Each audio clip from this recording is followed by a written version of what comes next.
kasih. Assalamualaikum warahmatullahi wabarakatuh. Waalaikumsalam Terima warahmatullahi kasih Bu Ririn atas kesempatannya, Pak Heru, Pak Haryo, Pak Tamrin, Pak Permana, Bu Widi, Bapak Ibu sekalian. Ini suatu kehormatan buat saya untuk bisa share di sini karena bisa share bersama para dosen-dosen saya dulu gitu loh, yang saya hormati. Nah, di sini saya juga akan menceritakan sedikit tentang perkembangan kawasan Kemayoran. Jadi kalau nanti saya menjelaskan sedikit, kalau ada pertanyaan silahkan ditanyakan. Seperti yang Bu Ririn ceritakan, saya di sini mulai tahun 2016, sudah hampir 5 tahun. Jadi memang sebelumnya saya lebih banyak di dunia profesional dan pada tahun 2016 masuk ke lingkungan birokrasi. Dan saya sendiri waktu itu memang banyak hal-hal yang tidak saya ketahui apa dan bagaimananya nantinya di sini. Oke, mungkin bisa saya share screen atau dari pihak ITB Bu ya untuk presentasinya Ibu. Ya, silahkan Pak. Oke, terima kasih.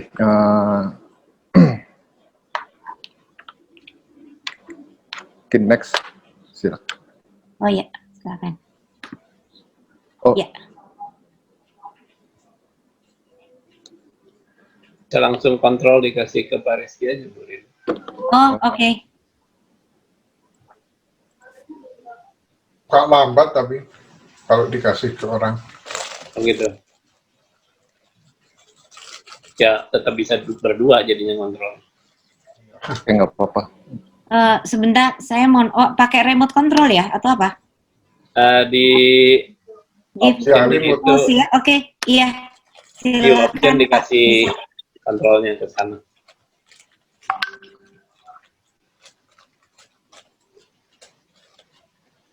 Ini mohon maaf ya, kadang-kadang kita harus banyak belajar juga nih. Apakah memungkinkan? Nggak bisa Bu, nggak apa-apa. Nggak apa-apa. Oh, oke. Mungkin saya mulai dulu di sini. Iya, baik.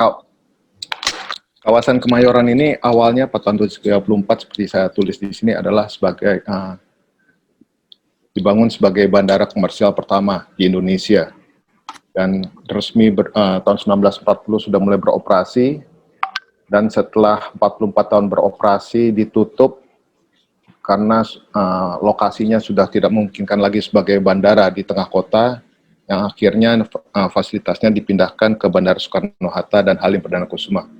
Kegiatan terakhir yang dilakukan adalah Indonesian Air Show pada tahun 1986. Oke, berikutnya. Ya. Oke, ini kalau dilihat dari peta Kemayoran, bahwa Kemayoran itu berada di sisi utara Jakarta, ya, sekitar 1 kilometer dari pantai dari Ancol. Terus yang sebelah kiri kita lihat posisinya di Jakarta, dan di sebelah kanan adalah kawasan Kemayoran itu sendiri.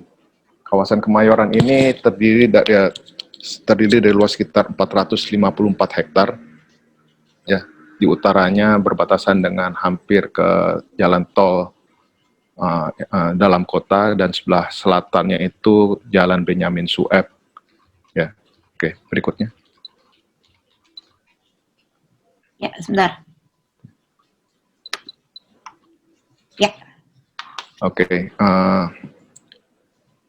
Kawasan ini seperti saya ceritakan tadi bahwa terdiri dari 454 hektar dan untuk pembangunan di kawasan Kemayoran ini mempunyai panduan rancang kota panduan rancang kota ini sudah terintegrasi dengan panduan rancang kota Pemprov DKI Jakarta dan diresmikan dan ditandatangani oleh gubernur. Jadi yang sudah ditandatangani adalah PRK 2014 yang ketika waktu itu menjadi gubernur adalah Pak Joko Widodo, Pak Jokowi.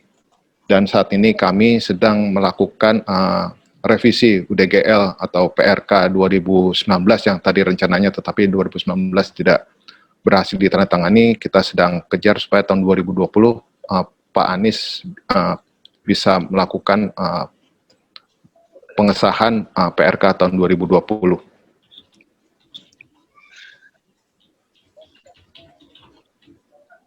Screen-nya hilang Ibu ya, mohon maaf.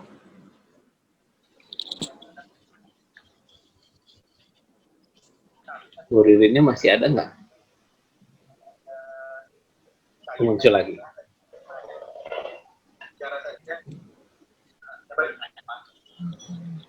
Oke, berikutnya. Ya, ini adalah beberapa identitas kawasan Kemayoran. Kalau kita mulai dari sebelah kiri atas, Kemayoran Greenbelt. Greenbelt ini ada di sisi, kalau kita lihat utara selatan itu adalah landasan landasan Kemayoran dulu ya. Jadi utara selatan timur barat itu adalah landasan pesawat terdahulu yang tetap digunakan sebagai jalan saat ini. Dan di sebelah kiri kanannya itu disediakan greenbelt selebar 30 meter dari utara sampai selatan dan sekitar 20 meter dari timur barat. Jadi kalau kita lihat memang kondisi perencanaan kawasan Kemayoran ini lebih banyak sisi hijaunya dari untuk kawasan ini. Lalu yang kedua di sebelah kiri ex-terminal airport ex-Kemayoran Airport Terminal. Ini adalah tempat dulunya penumpang keluar masuk kawasan. Jadi mohon maaf, keluar masuk bandara. Jadi kalau misalnya kita mau naik pesawat terbang, saya kemungkinan besar di sini belum pernah naik atau pesawat di sini ya di Kemayoran ini gitu. Jadi ini saat ini fasilitas itu masih berdiri, tetap kosong karena yang pengelolanya bukan pengelola, tetapi sudah kita kerjasamakan dengan salah satu mitra, tetapi mitra itu tidak melakukan apa-apa di sana. Jadi saat ini tetap kami rawat supaya bisa kita gunakan untuk fungsi yang lain. Di bawahnya adalah relief, ada 3 relief berukuran 2 meter kali 6 meter di VIP Room Kemayoran Airport. Ini yang saat ini yang kita coba menjadikan sebagai cagar budaya karena dilakukan oleh para maestro terkenal dari Indonesia. Saat itu ada 3 orang.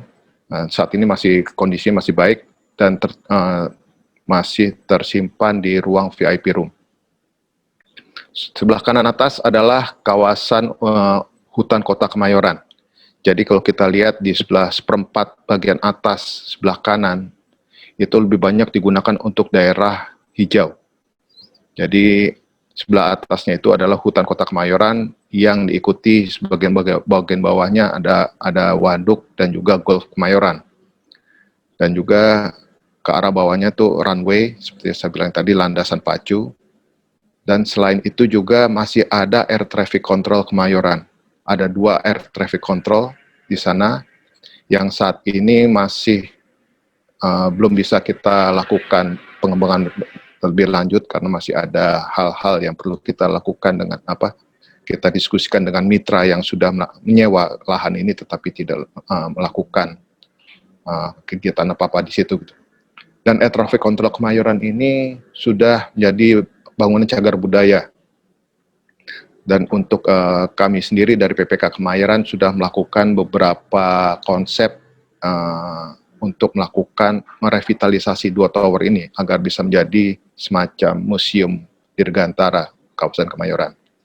Dan juga air traffic control Kemayoran ini sempat muncul di komik Tintin. Jika rekan-rekan di sini mahasiswa yang pernah baca komik Tintin, nah itu pernah disebutkan juga di komik Tintin. Oke, berikutnya. Berikutnya saya menjelaskan tentang rencana tata ruang Kemayoran. Nah, ini kita lihat bahwa rencana tata ruang wilayah Pemprov DKI tahun 2030. Kalau kita lihat dari utara, perencanaan kawasan pulau-pulau di utara hingga perkembangan jalan tol di dalam kota dan di luar kota, dan inner ring road, outer ring road sudah perencanaannya di sini gitu. Dan juga pusat kegiatan Kemayoran itu ada di nomor 3 kalau kita lihat di utara. Jadi berada di utara dan ini adalah peta rencana struktur ruang dari Pemprov DKI. Kalau kita lihat di situ disebutkan adanya pusat kegiatan. Oke, di sini disebut ada pusat kegiatan primer dan pusat kegiatan sekunder. Jadi nanti mungkin di sini nggak terlalu. Sebentar.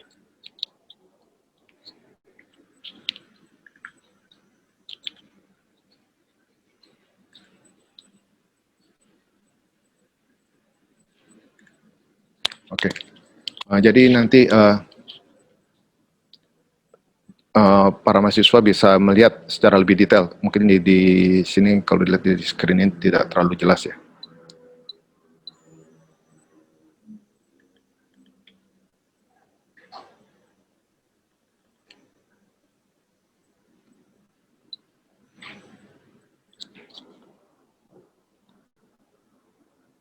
Oke, berikutnya kita akan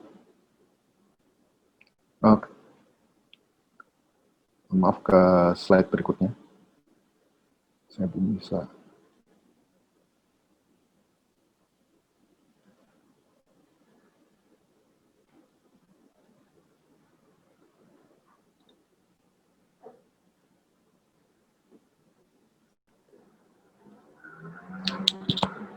Oke, di sini peraturan teknis tata kota, rencana wilayah RT/RW 2030, rencana RDTR 2014. Kita lihat ini kawasan Kemayoran berada di yang ungu ini adalah kawasan komersial, kuning ini lebih didominasi oleh kawasan-kawasan hunian, dan yang hijau ini adalah kawasan hijau di sisi Kemayoran. Jadi kita lihat Kemayoran itu berada di sisi timur, kawasan komersial yang berada di pusat Jakarta.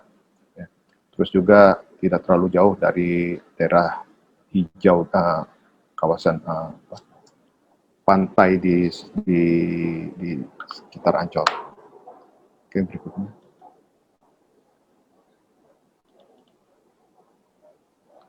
Nah, ini sedikit analisa kawasan, bahwa kawasan Kemayoran ini berada ada daerah kawasan Ancol. Kita lihat di sini adalah 2,5 kilometer jarak 2,5 kilometer. Maaf, ini 5 kilometer dari Kemayoran. Ya. Ini kawasan masih berada di daerah dekat Sunter, terus juga daerah Mangga 2, daerah Ancol, dan ini adalah 10 kilometer radius dari Kemayoran. Ada daerah Tanjung Priok, di sini juga ada daerah Kelapa Gading, dan ini adalah berada di daerah ini daerah Pulau Mas di sebelah sini. Jadi kita lihat beberapa pusat kegiatan yang berada di sekitar kawasan Kemayoran. Oke, berikutnya. Ini adalah kondisi terkini kawasan Kemayoran. Kita lihat ada jalur kereta api yang saat ini melintasi stasiun Kemayoran, dan juga kita lihat ini adalah jalur jalan tol yang berada di utara. Ini kondisi foto udara tahun 2016. Kita lihat bahwa memang kondisi di daerah Blok D yang di sini ini lebih banyak hijau, di sini lebih banyak, dan kita lihat di daerah Blok A yang di sini lebih banyak ke kawasan padat penduduk, yang ini nantinya akan dijadikan tugas proses perencanaan di sini. Gitu. Kalau kita lihat di sebelah paling timur ini adalah kawasan Wisma Atlet yang sekarang menjadi rumah sakit darurat COVID. Ya. Dan juga ada 2 di sini juga ada rumah Wisma Atlet juga. Ini kawasan J Expo, Menara Jakarta. Ini yang tadi saya bilang ada 2 tempat air traffic control, dan semua ini yang dan kita lihat bisa jalur transportasi yang berada di timur, yang dari timur ke barat. Jadi kawasan Kemayoran ini sangat krusial sekali bagi orang-orang yang melakukan perjalanan dari daerah Kelapa Gading atau Sunter ke arah barat, ke arah daerah Monas, Tamrin, atau Sudirman. Dan juga beberapa fungsi yang sudah ada pada saat ini, ada kantor pemerintahan. Kantor pemerintahan lebih banyak berada di Blok B. Nanti saya ceritakan tentang kuadran kawasan Kemayoran ini. Lalu komersial juga masih banyak berada di kawasan Blok B dan Blok C di sini. Blok C ini diwakili oleh J Expo. J Expo mempunyai lahan sekitar 10% dari kawasan Kemayoran, yaitu sekitar 45 hektar. Greenbelt berada di sisi timur dan barat, Jalan Benyamin Sueb. Ini Jalan Benyamin Sueb, ya. Dan ini jalan dari Sunter. Setelah itu peribadatan juga ada beberapa fasilitas peribadatan yang sangat krusial di Kemayoran. Ada Masjid Akbar di daerah sini. dan juga ada gereja Reformis Indonesia yang berada di sini. Ya. Lalu untuk rekreasi dan olahraga yang saat ini yang kita siapkan baru hanya ada lapangan sepak bola dan jalur pedestrian untuk biking, pedestrian dan juga untuk jalur sepeda. Bangunan konservasi yang ada saat ini adalah bangunan terminal, terus air traffic control, baru saat ini baru itu aja. Oke, berikutnya. Bentar, Pak.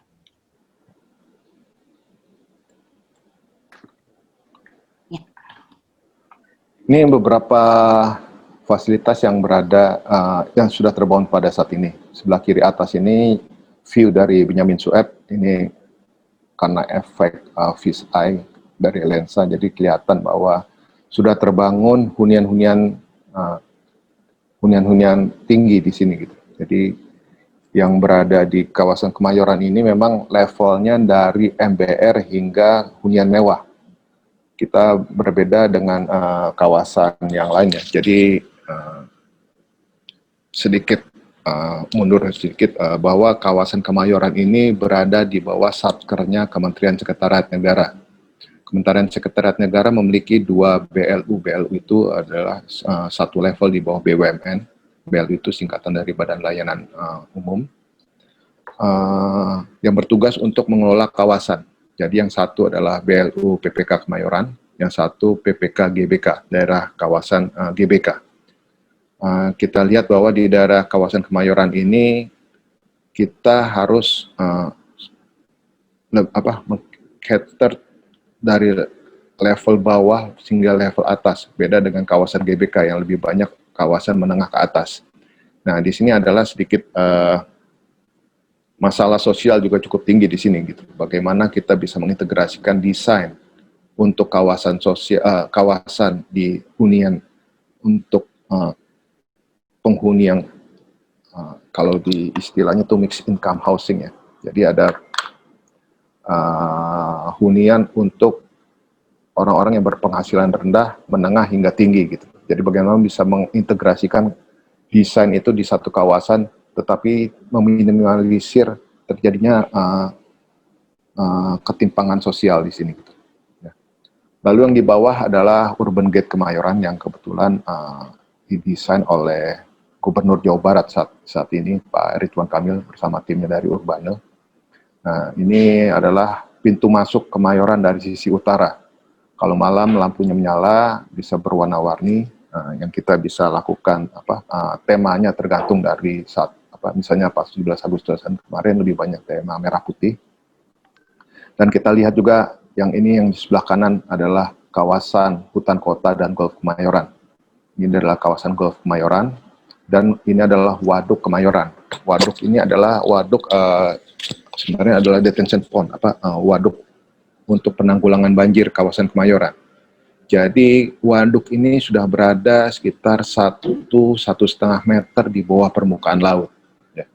Jadi kalau kita lihat ini bahwa kawasan Kemayoran ini sudah lebih banyak berada di bawah permukaan laut. Jadi sangat kritikal sekali kalau misalnya hujan besar bisa terjadi banjir. Jadi air-air yang berada di kawasan Kemayoran itu diarahkan semua ke waduk ini. Ya. Waduk ini ada sekitar 12 hektar luasnya. Kawasan hutan Kemayoran ada sekitar 22,3 hektar dan setengahnya lebih banyak digunakan untuk sebagai waduk atau penampungan air. Nah, dan dari waduk ini nantinya dipompakan ada waduk mangrove di sebelah atas, dipompa ke atas, dan dari waduk mangrove itu hutan bakau itu nanti dipompa lagi keluar ke Kali Sunter. Jadi supaya nanti air itu tidak tergenang semuanya di kawasan Kemayoran ini. Dan yang sebelah kanan atas ini adalah Wisma Atlet, yang seperti saya ceritakan tadi, yang pernah digunakan sebagai Wisma Atlet tahun 2018 ketika Asian Games. Dan yang saat ini yang digunakan untuk rumah sakit darurat COVID adalah bangunan yang kuning ini saat ini. Ya. Jadi yang kuning ini untuk pasien dan beberapa gedung lain sudah digunakan untuk supporting seperti untuk dokter dan juga untuk tenaga medis dan juga untuk tenaga-tenaga supporting lainnya sebagai dari maintenance gedungnya sendiri. Oke, berikutnya. Dan ini beberapa foto tentang kawasan Greenbelt di Kemayoran. Ini existing di hutan Kemayoran ya. Dan juga Greenbelt di sini lebar dari 1,8 hingga 2,4 meter yang bisa digunakan untuk jalur sepeda atau untuk pedestrian yang sudah kami lakukan pembangunannya sejak tahun 2017 kemarin. Dan juga di hutan Kemayoran juga kami coba melakukan revitalisasi untuk ekosistem hewan dan juga tanaman yang berada di sana. Jadi ini foto-foto seperti ini. Burung-burung bangau juga belibis itu sudah mulai banyak juga kembali ke sana. Jadi kalau kita lihat nanti saya bisa share juga foto-foto yang lainnya, atau jika dibutuhkan nanti bisa kontak saya, akan saya share juga bagaimana kehidupan konsep kami untuk melakukan revitalisasi di hutan Kemayoran. Oke, berikutnya.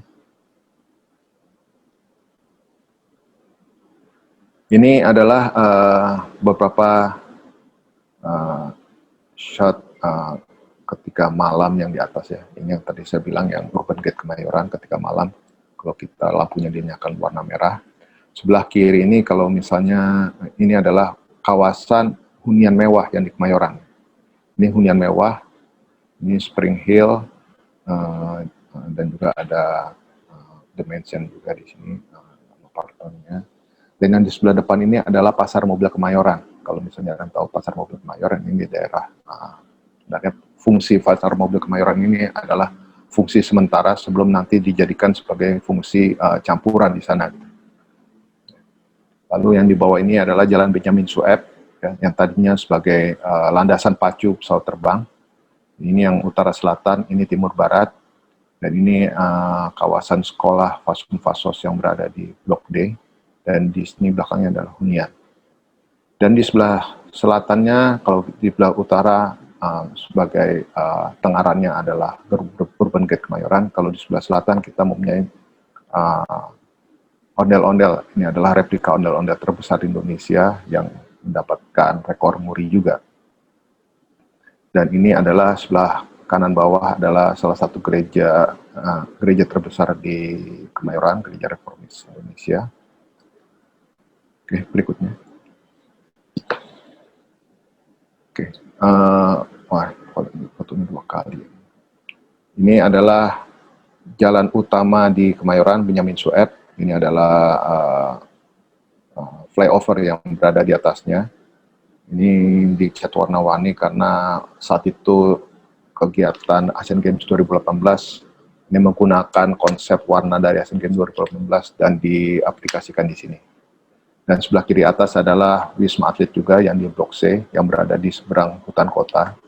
Saat ini masih digunakan sebagai rumah sakit darurat untuk para pendatang dari luar negeri. Jadi kalau misalnya ada anak buah kapal atau pendatang-pendatang dari luar negeri langsung dilakukan isolasi di 2 gedung ini yang saat ini digunakan di 2 gedung.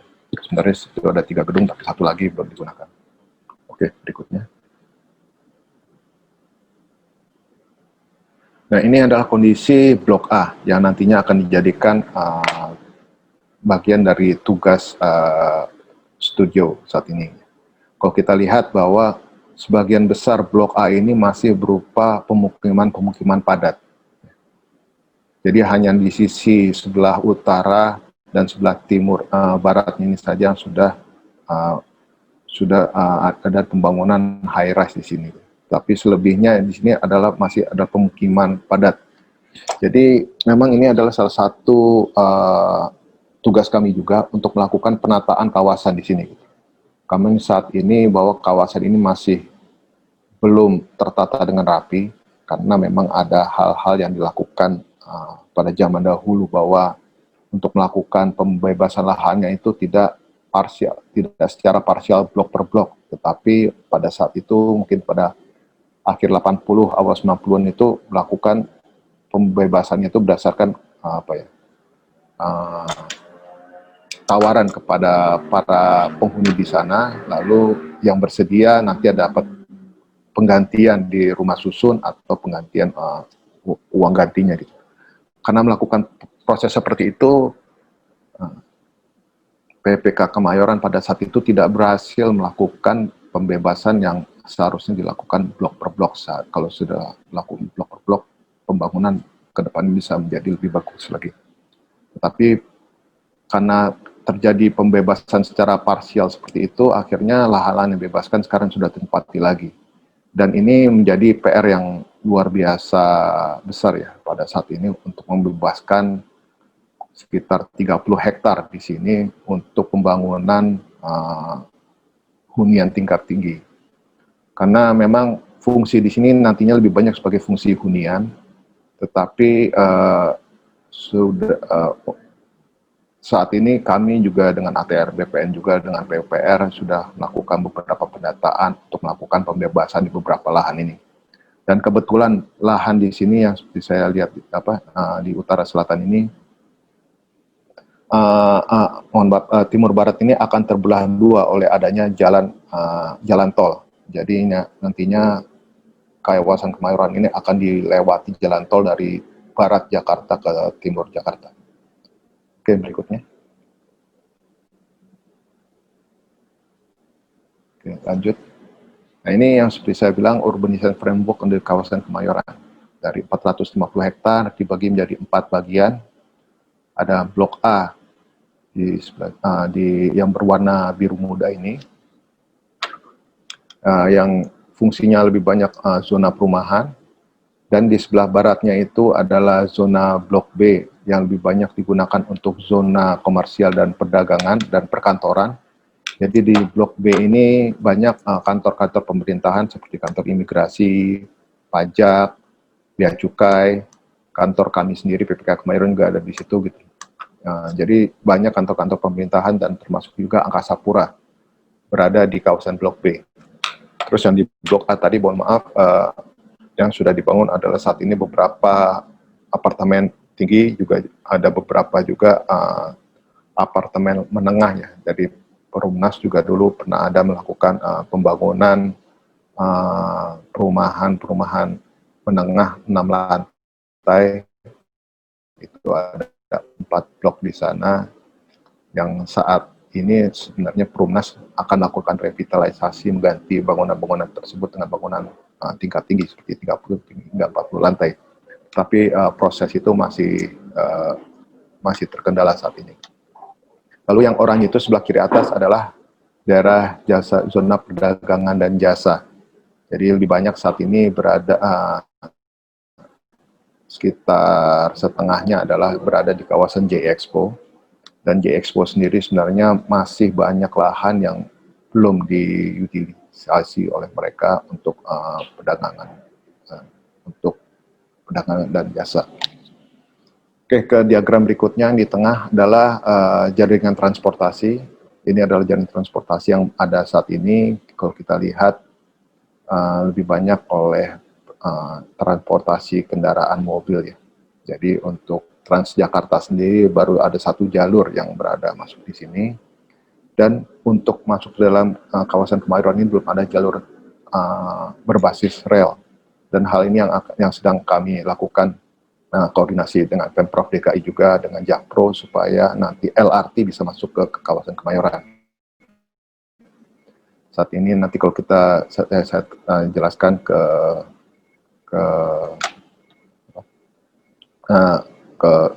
skema berikutnya bahwa nanti akan kita lihat ada 2 versi perjalanan skema LRT di sini. Lalu yang sebelah kanan adalah jalur pejalan kaki dan ruang terbuka hijau. Kalau kita lihat di sebelah kanan atas itu lebih banyak sebagai ruang terbuka hijau, ya, daerah waduk, hutan kota dan golf. Dan juga yang di sebelah kirinya itu kita lihat ada pedestrian spine dari utara, selatan dan timur barat. Diharapkan nantinya jalur pedestrian ini bisa digunakan oleh para pejalan kaki, jalur sepeda supaya tidak melulu menggunakan kendaraan mobil atau bermotor. Oke, berikutnya.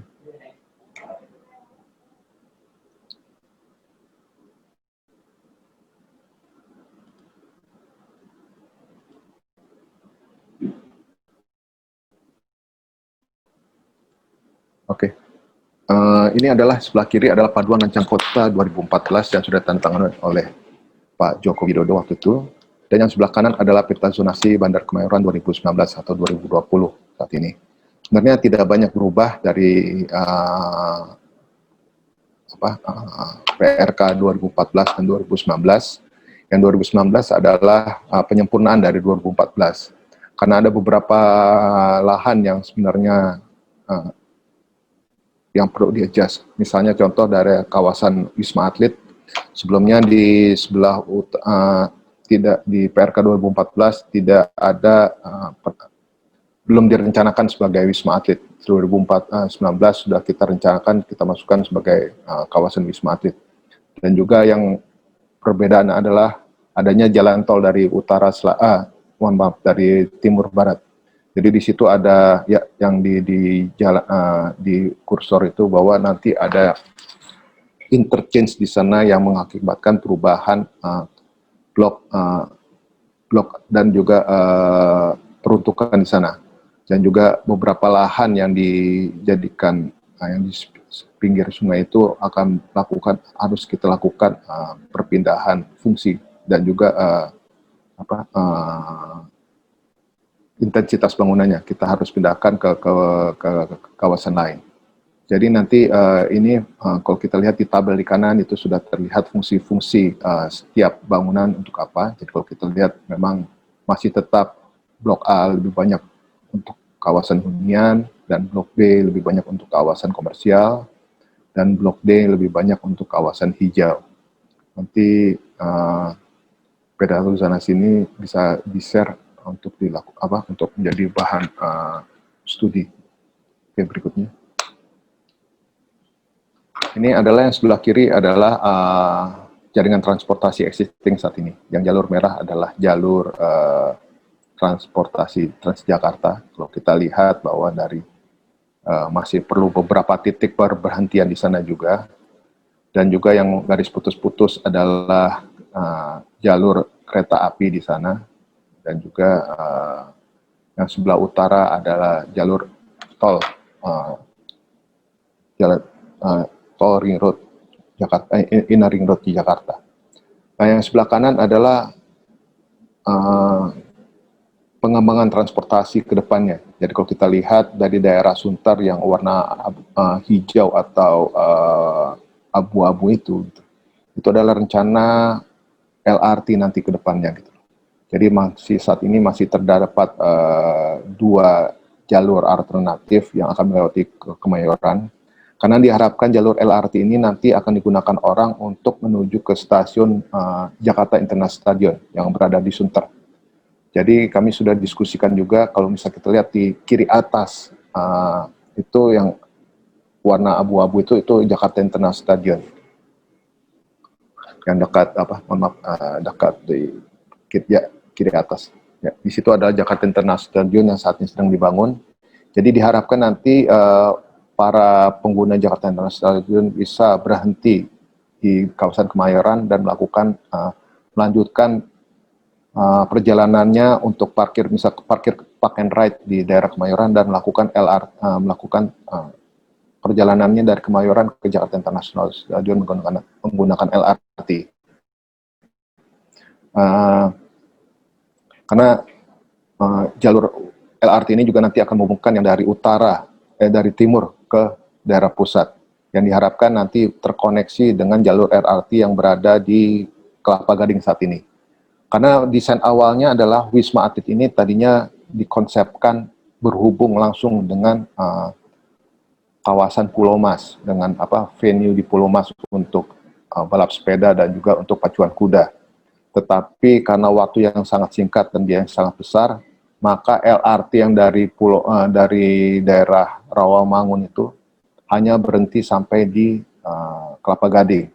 Rencananya tadinya rencana Kelapa Gading itu langsung terkoneksi dengan Wisma Atlet. Jadi atlet-atlet itu tidak perlu menggunakan bis untuk melakukan perjalanan, tapi karena waktu itu terbatas, jadi LRT itu hanya berhenti sampai di Kelapa Gading. Dan kalau kita lihat yang di bawah adalah yang di diagram kanan adalah jalan tol layang. Jadi jalan tol layang ini nantinya ada 3 jalur di kiri kanan, di setiap jalur, di setiap arahnya. Yang satu jalur digunakan sebagai bus rapid transportation seperti yang ada dari Mampang ke Kebayoran Lama. Jadi yang satu jalur digunakan untuk bis, yang 2 jalur digunakan untuk kendaraan untuk mobil. Sebelah barat adalah di daerah Semanan di Jakarta Barat, lalu menghubungkan ke timur di daerah Sunter ke arah Cakung sebenarnya, langsung ke sampai Cakung. Jalan tol ini sudah dilakukan konstruksinya di daerah timur Jakarta, daerah Cakung, daerah Kelapa Gading sudah dilakukan tiang panjangnya, dan diharapkan nanti interchange ini berhubungan langsung dengan jalan tol yang menuju ke arah Kampung Melayu yang berada yang garis putih ke bawah itu nanti direncanakan akan berada di atas sungai dan langsung menuju ke Kampung Melayu. Jadi ini yang sebenarnya ditargetkan selesai dalam 2 tahun, tetapi rencana itu kayaknya seperti agak molor sedikit ya, karena saat ini pembebasan lahan juga masih dalam proses administrasi. Jadi yang diharapkan dimulai tahun 2018 sampai saat ini masih terkendala karena ada proses pembebasan lahan. Oke, berikutnya.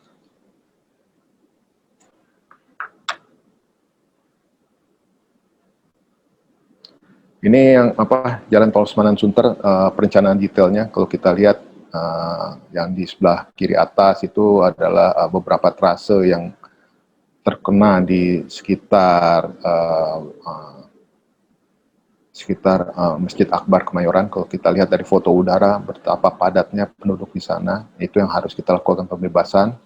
Dan di diagram bawahnya itu kalau kita lihat di interchange-nya itu beberapa lahan malah itu yang sangat masif sekali yang kita harus lakukan pembebasan, dan juga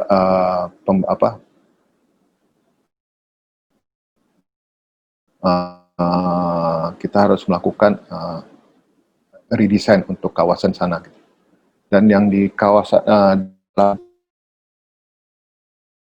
perberhentiannya itu, jadi yang di kawasan 1 itu di daerah Hunian, 2 itu di tengah-tengah di Benyamin Sueb, dan 3 itu di daerah perkotaan, maksud saya di pemerintahan.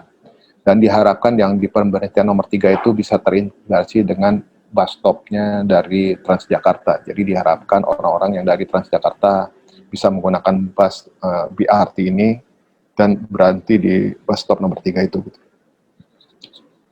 Jadi kita lihat arah ke arah Pasar Baru, ke arah Kelapa Gading, itu nanti adalah jalan tol di atas yang ada 6 jalur di kiri kanannya. Oke, berikutnya.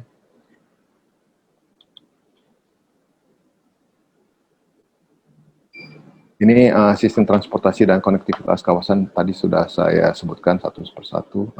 Ini mungkin lebih detailnya lagi. Kita juga ciptakan pedestrian koridor di sini, juga ada beberapa node dan juga ada beberapa kalau kita lihat yang hijau ini adalah daerah kawasan hijau, kalau bisa dilihat nanti lebih detailnya. Itu penjelasan sudah sangat jelas sekali di situ, beberapa titik-titik jalur pedestrian, node juga, dan juga ada beberapa tempat-tempat yang akan menjadi tengaran di sana. Oke, berikutnya.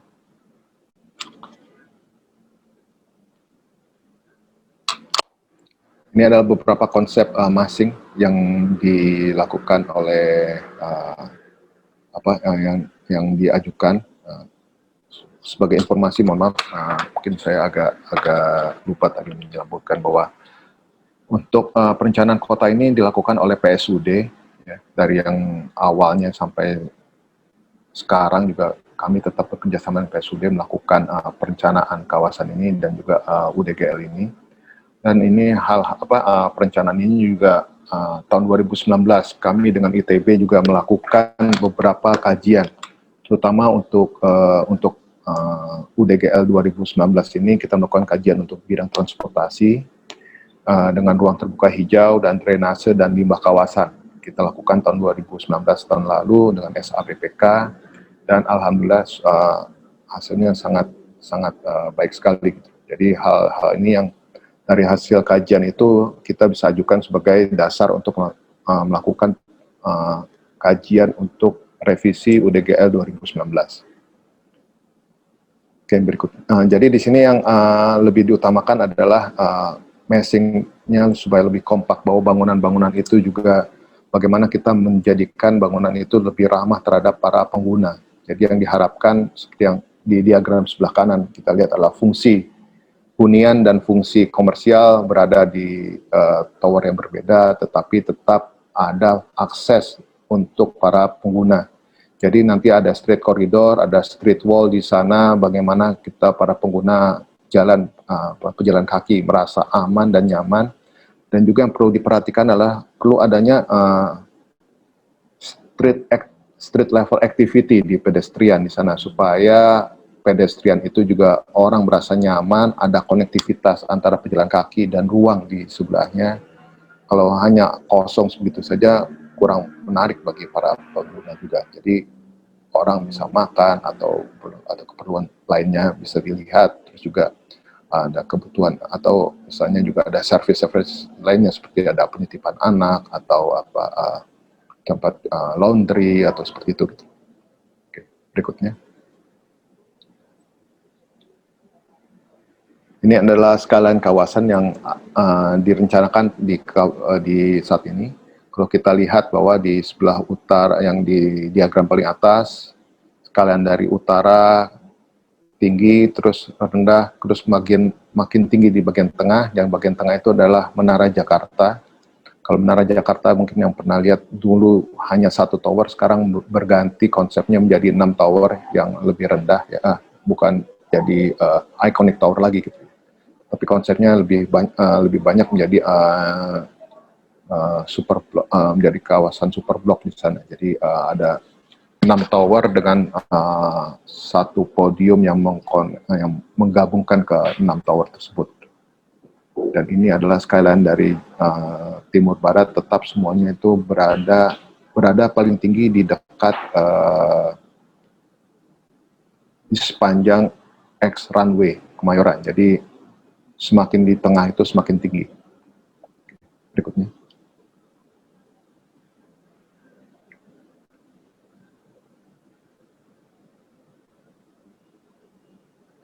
Ini ada beberapa konsep pengembangan blok yang nantinya, ini yang berada di blok B. Jadi kita lihat adalah konsepnya adalah kita tetap untuk menggiatkan jalur pejalan kaki. Jadi kalau kita lihat di sini adalah bangunan-bangunan diletakkan pada di edge of the block semuanya, terus tetap menggunakan ada jalur pejalan kaki di bawah dan di atas, dan juga ada street wall di sana supaya pejalan kaki juga merasa aman dan nyaman juga, dan juga adanya street corridor. Ya, lebih banyak menggunakan konsep-konsep seperti ini yang akan kita coba terapkan di kawasan Kemayoran. Oke, berikutnya. Ini konsep Menara Jakarta ya. Ini yang berada di tengah ini adalah Menara Jakarta yang tadinya single tower, sekarang menjadi 6 tower. Ya, ini yang nantinya kita lakukan yang sedang dibangun saat ini. Sudah berdiri 2 tower, jadi nantinya bangunan ini juga menjadi percontohan bagaimana konsep street corridor ini bisa dilakukan dengan lebih baik lagi. Dan yang sebelah kanannya itu adalah daerah J-Expo, bagaimana integrasi pembangunan J-Expo ke depannya dengan konsep Menara Jakarta ini. Ya. Ini adalah hasil yang dilakukan oleh PSUD bahwa terbangunnya kawasan Kemayoran ke depannya direncanakan seperti ini, gitu, ya, dengan maksimum KDB KLB yang ada. Dan juga kita lihat ada potongan jalan street frontage di situ juga, bahwa bagaimana nanti pembagian jalan, terus juga lebar jalan, juga untuk mengakomodasi supaya transportasinya juga bisa berjalan dengan baik. Oke, berikutnya. Oke, ini mungkin case tadi langsung ke Blok A. Ini yang nanti dilakukan sebagai kawasan perencanaan. seperti yang saya ceritakan tadi bahwa ini adalah rencana blok ke depannya seperti ini ya. Ini yang 2020 sudah dimasukkan perencanaan jalur tol di sini, dan kalau kita lihat, kalau misal kita compare dengan foto udara, sangat berbeda sekali keadaannya dengan yang di sini gitu ya. Dan juga di sini juga data-data detailnya sudah tercantum. Jadi misalnya ada berapa KDB, KLB, ketinggiannya juga setiap blok itu sudah tercantum di sini. Ini yang dijadikan basis untuk perencanaan ke depannya. Fungsi-fungsinya juga sudah ada di situ, misalnya R7 atau C3 atau apa, di situ juga sudah ada di sana gitu. Jadi ada penamaan blok juga ada, terus assignment untuk masing-masing blok juga sudah ada di situ. Jadi nantinya mesti dilihat juga fungsi-fungsi ke depannya.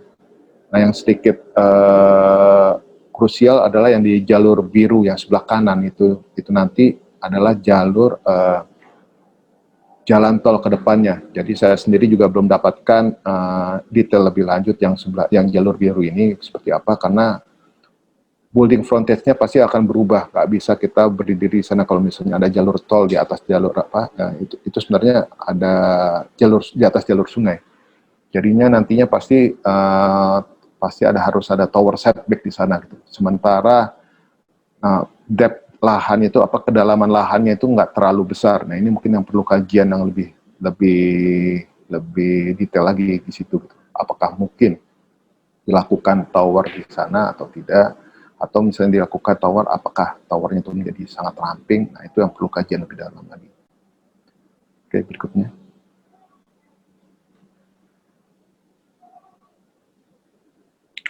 Nah, ini yang berada di salah satu dokumen di panduan rancang kota. Jadi yang tadi dalam bentuk gambar, yang ini dalam bentuk tabelnya.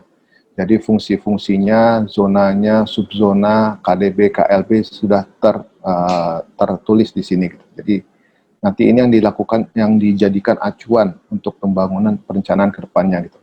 Jadi luas maksimum terbangun sudah ada, dan juga berapa KDB KLH-nya juga, dan ini masing-masing sudah dilakukan perencanaan untuk tahun 2020 ke depannya. Oke. Ini yang menjadi nanti basis perencanaan untuk tugas studio semester ini, yang diharapkan menggunakan data-data ini untuk perencanaan ke depan. Oke, berikutnya.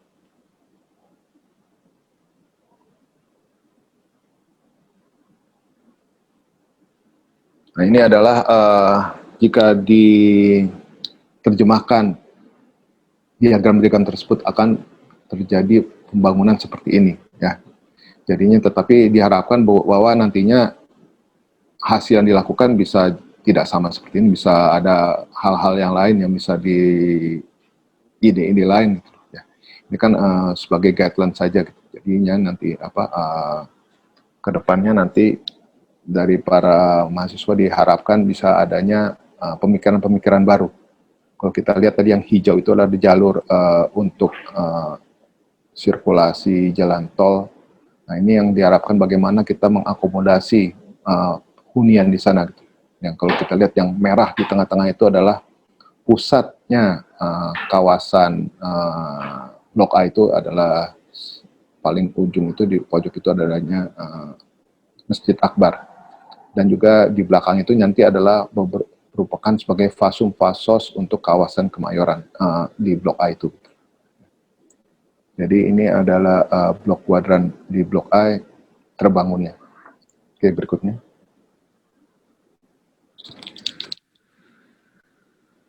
Ini beberapa detail-detail perencanaan yang bagaimana jalur masuk ke KDB, KLB, dan juga sempadan bangunan dari setiap bloknya. Ini nanti materi lebih lengkap nanti akan disampaikan oleh Bu Ririn. Jadi sudah kami kontak juga dari PSUD supaya bisa meng-share data-data yang lebih detailnya di sini. Oke.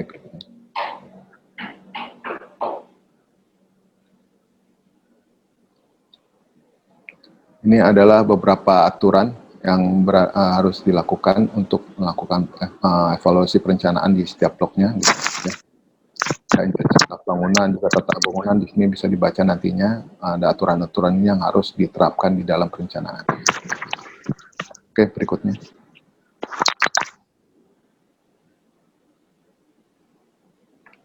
Ini juga bagaimana menginterpretasikan diagram-diagram tadi ke dalam 3D mapping ya. Jadi diharapkan nanti ada hasil seperti ini, tetapi jangan harus tidak sama juga. Bagaimana ketinggian bangunan, jarak antar bangunan, orientasi bangunan juga digunakan, diterjemahkan menjadi 3D mapping seperti ini. Oke, berikutnya. Nah, ini adalah conceptual design untuk pembangunan Kemayoran jika terbangun secara keseluruhan. Ya. Kalau kita lihat bagaimana penyebaran intensitas bangunan dan juga ketinggian bangunan yang nantinya akan berada di kawasan Kemayoran ini. Gitu. Ya. Kalau kita lihat yang sebelah bawah itu memang tetap hijau dan kawasan J Expo yang sebelah kanan itu, dan yang sebelah kiri adalah kawasan Blok A yang akan menjadikan tugas studio perancangan itu. Nah, ini bisa menjadikan acuan bahwa nantinya kawasan Kemayoran akan melakukan seperti ini. Dan juga di dekat kursor itu kalau kita lihat adalah jalur LRT yang kita coba bangun supaya bisa masuk dari Kemayoran dari daerah Sunter masuk ke arah Kemayoran. Karena J Expo ini juga sangat-sangat butuh mass rapid transportation. Kalau sudah ada kegiatan seperti Java Jazz atau Jakarta Fair seperti itu, kemacetan sangat luar biasa di daerah Kemayoran ini. Gitu. Oke, berikutnya.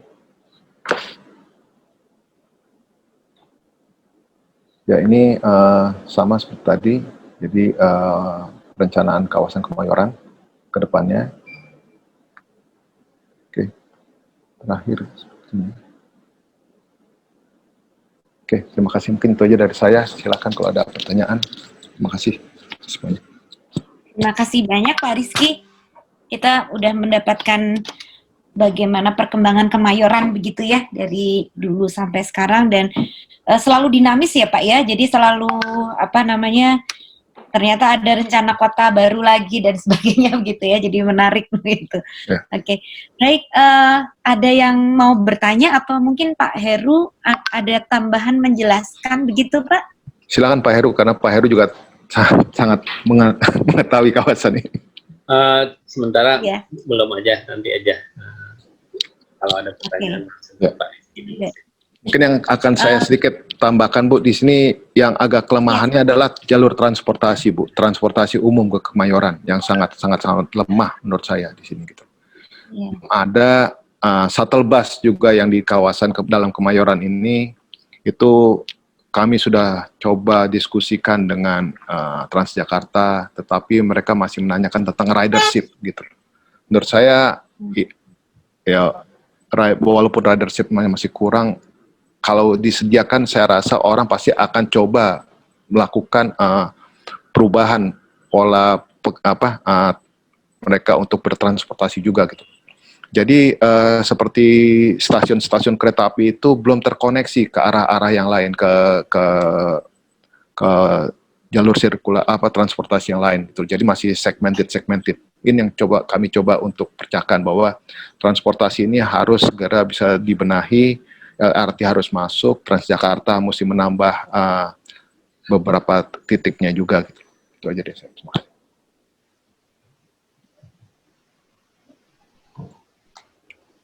Baik, dari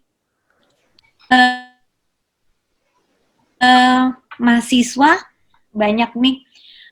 Ada pertanyaan tidak? Kalau ada, silakan ditulis di chat atau langsung begitu ya. Nah. Ada Pak Haryo juga. Pak Haryo mungkin ada komentar atau tambahan atau pertanyaan juga boleh Pak Haryo, silakan. Sementara ini ya mungkin apa itu namanya, mungkin ada ya. Saya tadi lihat yang di blok A, yang di blok A itu kan masih full ya, belum masih Maaf padat Pak, ya, belum kurang di keras sedikit banyak Pak. di Oke. ya apa ya apa itu yang di blok A itu masih padat belum dibebaskan. Nah itu konsep pembebasannya akan pembebasan saja itu kawasan itu langsung dibebaskan atau sebenarnya juga bisa dengan konsolidasi lahan vertikal. Saya tidak tahu konsep yang dikembangkan oleh apa itu Kemayoran seperti apa. Kalau konsolidasi lahan vertikal mungkin tidak semuanya harus pergi orangnya itu dari sana, tetapi sebagian akan bisa tetap tinggal di sana dan sebagian kita bisa mendapatkan lahan yang lebih luas. Dan idealnya sebagian masyarakat juga bisa punya saham di sana. Saya tidak tahu ini seperti apa, tapi kalau itu bisa dilakukan ini menjadi sangat menarik. Saya sendiri lagi diminta oleh Bappenas dan PUPera untuk mengembangkan konsep, bukan diminta ya, bareng-bareng sebenarnya ini salah satu penelitian saya, mengembangkan apa namanya konsolidasi tanah vertikal yang masyarakatnya itu menjadi shareholder dari blok yang dikembangkan itu. Kalau Kemayoran ini bisa menjadi salah satu contoh, wah saya akan senang sekali dan itu akan sangat didukung oleh Kementerian Bappenas dan PUPR. Ya itu saja. Terima kasih. Oke, langsung saya jawab ya Pak ya. Memang ada PR-nya begini seperti saya bilang tadi. Jadi lahannya itu yang sudah dibebaskan itu sangat sporadis Pak ya. Kayak botak sana botak sini gitu. Nah itu yang kita harus melakukan data ulang yang mana sudah dibebaskan mana yang belum. Kalau yang sudah dibebaskan secara administrasi negara kita nggak bisa membebaskan lagi Pak. Paling kita hanya suaranya. Putus ya. Kita saya tetap silakan aja Pak. Ya, hanya bisa diberikan kerohiman dan yang akan dilakukan ke depannya memang seperti Bapak bilang tadi konsolidasi lahan vertikal. Jadi Perumnas sebenarnya sudah ada rencana pembangunan beberapa tower-tower hunian di sana. Jadi orang-orang di sana dipindahkan ke tower-tower hunian vertikal di sana dan juga karena apa ya? Nah ini cuman apa ya? Prakteknya nggak gampang gitu, karena nggak semua orang itu nggak setuju untuk tinggal di apartemen bertingkat ya di rumah susun. Dan juga salah satu konsepnya mereka juga kan mereka mungkin memindahkan 10 tetapi mereka bisa membangun 40 unit ke atas gitu loh. Nah yang 30-nya ini yang akan dijadikan akan dijual oleh mereka supaya ada modal untuk membangun ke tower-tower berikutnya. Diharapkan nanti memang kawasan itu nanti menjadi kawasan yang hunian vertikal semua di sana. Itu ya dari saya. Ya mungkin ini sedikit berbeda dengan konsep yang Perumnas dan ATR BPN yang kami kembangkan. Yang nantinya itu adalah masyarakat di situ yang tinggal di vertikal itu menjadi pemilik pengembangan blok itu, bukan pemilik. Sedang kami lakukan itu mencari investor atau mencari apa namanya developers yang punya idealistik. Nah, saya melihat itu, saya pikir ini Kemayoran bisa menjadi salah satu developer yang idealistik. Kami juga menghitung itu, saya dengan penelitian itu menghitung sebenarnya berapa keuntungan yang dapat. Jadi istilahnya KPBUM, kerjasama pemerintah, badan usaha dan masyarakat. Tapi kemarin sudah presentasi di PUPR dan kami juga lagi mencoba usaha dilakukan di Pasar Manggis dan juga di tempat yang lain. Kalau misalnya Kemayoran bisa menjadi salah satu nyata, kita lagi nyari sekarang, kita itu maksud saya PUPR bekerja sama untuk mencoba konsep ini. Kalau tadi dengan Perumnas kan di atasnya ya, ATR juga begitu. Kalau ini ada bagian tanah yang equity, ada bagian tanah yang milik. Masyarakat itu dinaikkan ke atas menjadi milik mereka dengan strata title, ada bagian tanah yang kosong yang menjadi equity, menjadi bagian bareng kepemilikannya dengan Kemayoran dalam hal ini. Nah, persoalan yang disampaikan Pak Dirjen PUPR pada waktu itu, ini persoalannya peraturannya itu belum ada. Jadi KPBUM itu peraturannya belum ada, itu akan menjadi sulit. Nah, usulan beliau, saran beliau itu adalah tetap saja namanya KPBU, tapi dan masyarakatnya menjadi shareholder nantinya dengan si BU-nya itu. Nah, pemerintah akan bekerja sama untuk Kemayoran itu semacam punya sendiri kan, entity sendiri, bukan pemerintah tapi Setnek ya. Nah, kalau itu bisa bekerja sama begitu, keuntungannya masyarakat ini akan menjadi shareholder dari kawasan, bukan kalau konsolidasinya ATR itu dia hanya memiliki tanahnya, memiliki bangunannya saja kan. Nah, kalau ini mereka akan menjadi shareholder dari kawasan itu. Agak rumit, tapi kami sudah mencoba menghitung sampai ke financial engineering-nya, financial feasibility-nya, sebenarnya memungkinkan gitu. Kalau tanahnya itu sudah melebihi harga dari unit rumah. Saya kira di Kemayoran itu tanahnya kan sudah sangat mahal ya, berapa di sana, 10 juta atau 15 juta per, Udah atau sekitar di atas 20, Pak. 23, 25, Pak. 23, 25, jadi sangat memungkinkan perhitungannya itu. Nah, kalau misalnya bersedia, atau mungkin kami tim akan bisa presentasi juga ke melalui Zoom ini, konsepnya itu, dan kita bisa mencoba juga dengan nanti kalau anak-anak ini, teman-teman mahasiswa itu melakukan sana, saya akan coba lihat kawasannya itu. Kita di tim yang penelitian akan bisa mencoba melakukan hitungannya juga. Ya, begitu mungkin itu saja pertanyaan saya. Terima kasih. Tetapi kan di sini lahannya Terima kasih, ini menarik. itu layannya HPL, Pak. Hak pemilikan pengelolaan lahan di sini kan kepemilikannya oleh Setnek, Pak. Nah, ini mungkin agak beda juga nanti, nggak bisa. Nah, iya. Agak beda itunya. Jadi kalau begitu dia pemilikannya itu di atas HPL ya. Jadi rusunnya itu unit di atas HPL atau masyarakat HGB di atas HPL ya? Masyarakat di sana apa? Hak milik bukan? Bukan, HGB di atas HPL, Pak. Iya, HGB di atas HPL. Masyarakat yang sekarang itu milik kan? Atau itu semua, tanahnya memang tanahnya semua? Enggak semua juga, yang seperti saya bilang tadi. Memang ada beberapa lahan masih hak milik yang di Blok A ini milik penduduk gitu, tetapi nggak banyak lagi gitu. Nah, ini yang harus kita segera lakukan pembebasan di situ gitu. Mereka seharusnya udah itu. Mereka.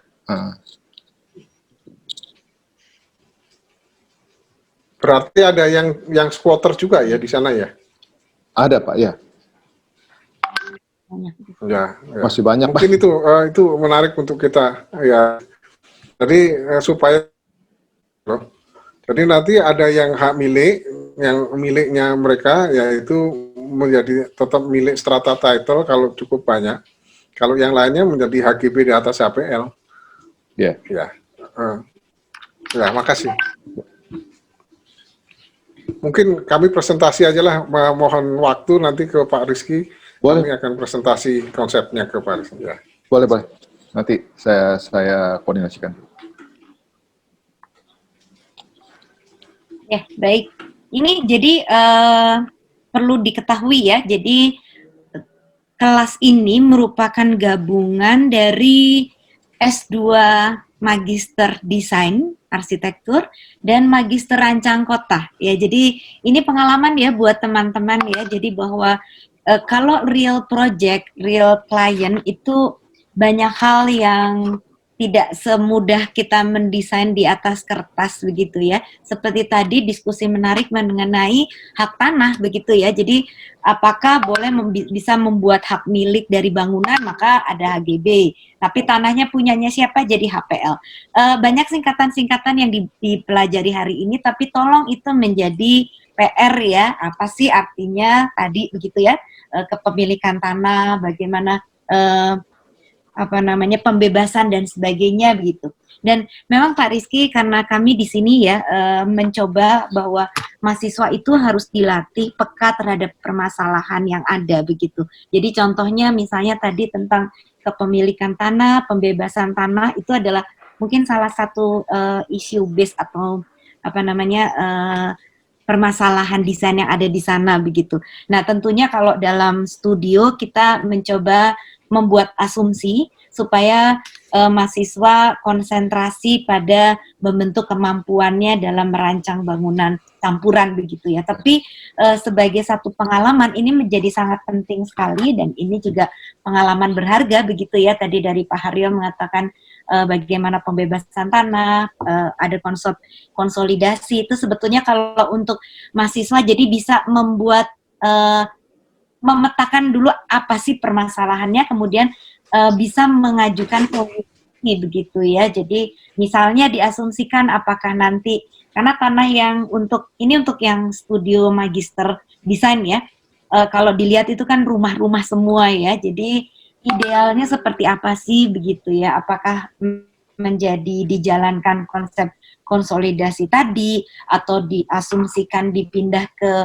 blok lain di A yang memang sudah ada rusun atau rencana rusun dan sebagainya, itu silahkan ya. Tapi saya berharap bahwa tolong peka terhadap isu base begitu ya.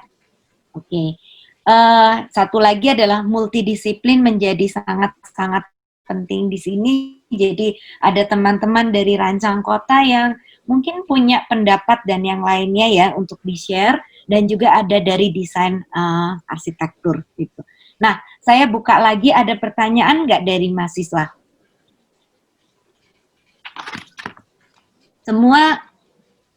Semua baik-baik saja ya? Boleh komentar Bu Ririn? Oh, silakan Pak Tamrin, silakan ya. Pak. Pak Rizky, saya senang sekali lihat slide nomor 22 tadi.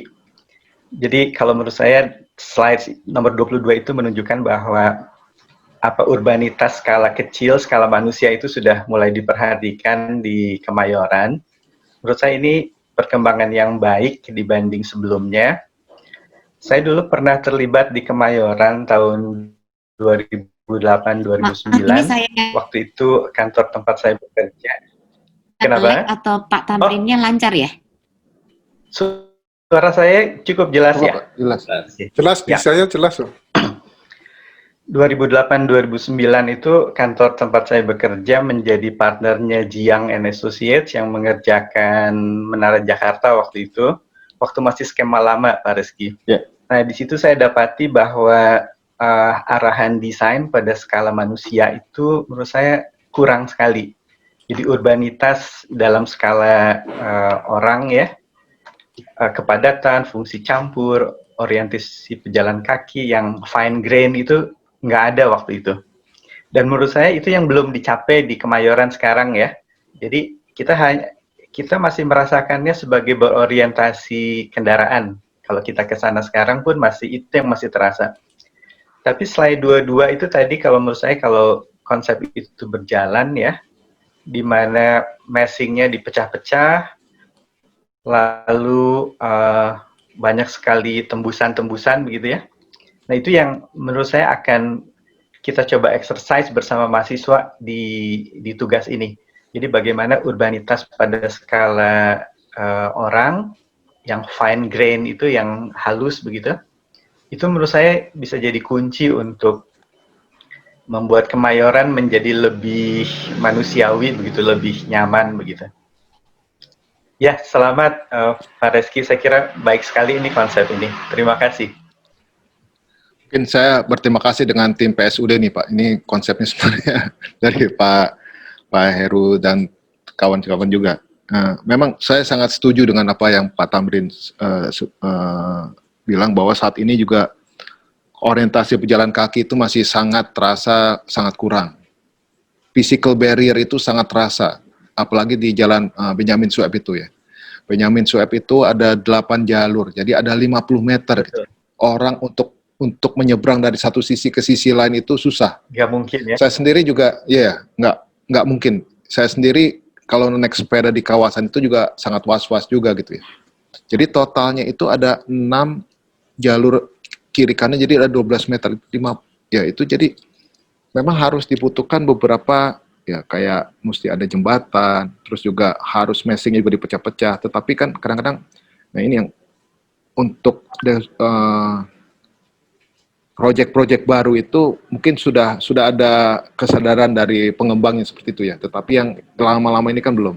Jadi sebagai contoh yang di daerah Blok A itu ada proyeknya Ciputra, juga di sisi jalannya itu sudah dibuat kayak taman, terus juga ada sunken garden seperti itu. Nah itu kita harapkan nanti para mitra-mitra yang lain juga bisa menggunakan konsep dari Ciputra ini di situ. Mereka mengintegrasikan green belt ke desain mereka. Ini yang kami coba lakukan juga. Jadi yang untuk konsep Nara Jakarta yang baru ini memang sangat berbeda dengan yang 2008 ya Pak Tamrin. Jadi lebih banyak lebih dense towernya itu, bukan single. Yang sekarang Air Mas Asri ya, Pak Ardi ya? Betul Pak Ardi yang ini. Ya. Oke.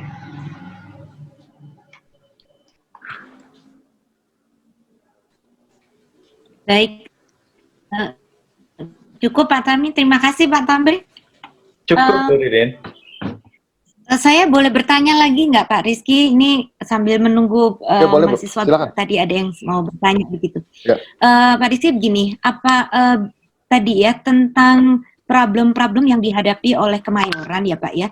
Tadi dikatakan bahwa muka air tanahnya, daerah ini minus 1,5 meter di bawah permukaan laut begitu. Nah, apakah ada isu banjir misalnya atau bagaimana tata air di Kemayoran, Pak? Jadi karena ini supaya mahasiswa itu peka ada problem apa sih sebetulnya di kawasan, sehingga ya paling bagus kita harapkan adalah desain mereka nanti itu bisa mengurangi setidaknya atau menyelesaikan masalah tersebut gitu. Nah itu bagaimana Pak tentang tata air dan banjir begitu? Ya. Jadi memang permukaan air laut di Kemayoran itu sudah sangat tinggi ya. Jadi kalau mau membuat basement itu sangat riskan sekali. Kecuali kayak proyek Nara Jakarta dari tahun 2008 sudah dilakukan perencanaan, sudah tahun 2010 sudah lakukan penggalian, tetapi untuk bangunan-bangunan yang baru itu mungkin tidak ada yang menggunakan basement lagi. Karena airnya itu permukaan air sangat tinggi, dan juga airnya itu air laut ya. Jadi kalau misalnya kita udah pasti nggak bisa menggunakan air tanah di situ, karena kami sendiri juga tidak mengizinkan. Lalu juga untuk tata airnya memang seperti yang terjadi tahun ini yang luar biasa, sampai beberapa kali kebanjiran. Karena dari data yang kami dapatkan juga curah hujan di atas normal. Yang menjadi sorotan adalah daerah underpass timur yang ada di seberang Blok A itu kebanjiran sebanyak 5 kali tahun ini. Selama hampir 5 tahun saya di situ, hanya baru sekali tahun ini kejadian seperti itu. Nah ini saat ini kami sedang bekerja sama dengan PUPR, sedang melakukan kajian drainase kawasan, karena semua air itu yang seperti saya ceritakan bahwa semua air itu menuju ke waduk. Di waduk itu harus dipompa ke atas lagi ke arah sungai. Jadi memang semakin ke utara itu lahannya itu udah semakin turun, ya, karena air semua diarahkan ke sana. Dan juga tidak ada koneksi ke sungai-sungai lainnya. Cuman hanya dari waduk itu bisa koneksi ke sungai, hanya di situ saja gitu. Sementara kalau seperti kita lihat tadi bahwa perencanaan seperti daerah underpass itu tahun akhir 80-an itu di sekitarnya masih hijau, tapi sekarang sudah di banyak bangunan-bangunan tingkat tinggi di situ, airnya semua keluar ke sana, itu intensitas air yang berada itu yang ada pada saat ini itu luar biasa sekali kalau pas curah hujan sangat tinggi. Jadi memang saat ini kami sedang bekerja sama PUPR supaya ada re-engineering lagi. Jadi ada beberapa drainase yang tadinya ke utara kita harus buang ke arah timur atau ke arah selatan gitu. Jadi harus ada leveling untuk drainasenya itu mesti kita rubah lagi. Dan juga penambahan pompa-pompa di underpass juga dan juga di rumah pompa itu harus kita tambah lagi seperti itu.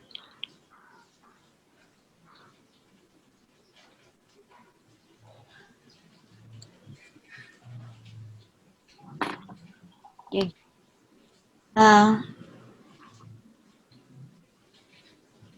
Pak Rizky sudah ya? Maaf, Ya, saya takut ngehang. Ya, udah. Ini ada beberapa pertanyaan. Baik, ini sudah ada beberapa. Iya, ada pertanyaan Pak. Bapak mungkin bisa membaca, ada yang dari Angelin, dari Audia Kusuma, Kusna ya, dan dari Rafida. Perlu dibacakan begitu Pak? Nggak apa-apa, saya langsung jawab aja. Ini mungkin yang pertama dari Angelin Susanto. Silakan. Ini perumahan. Apakah ini dibutuhkan?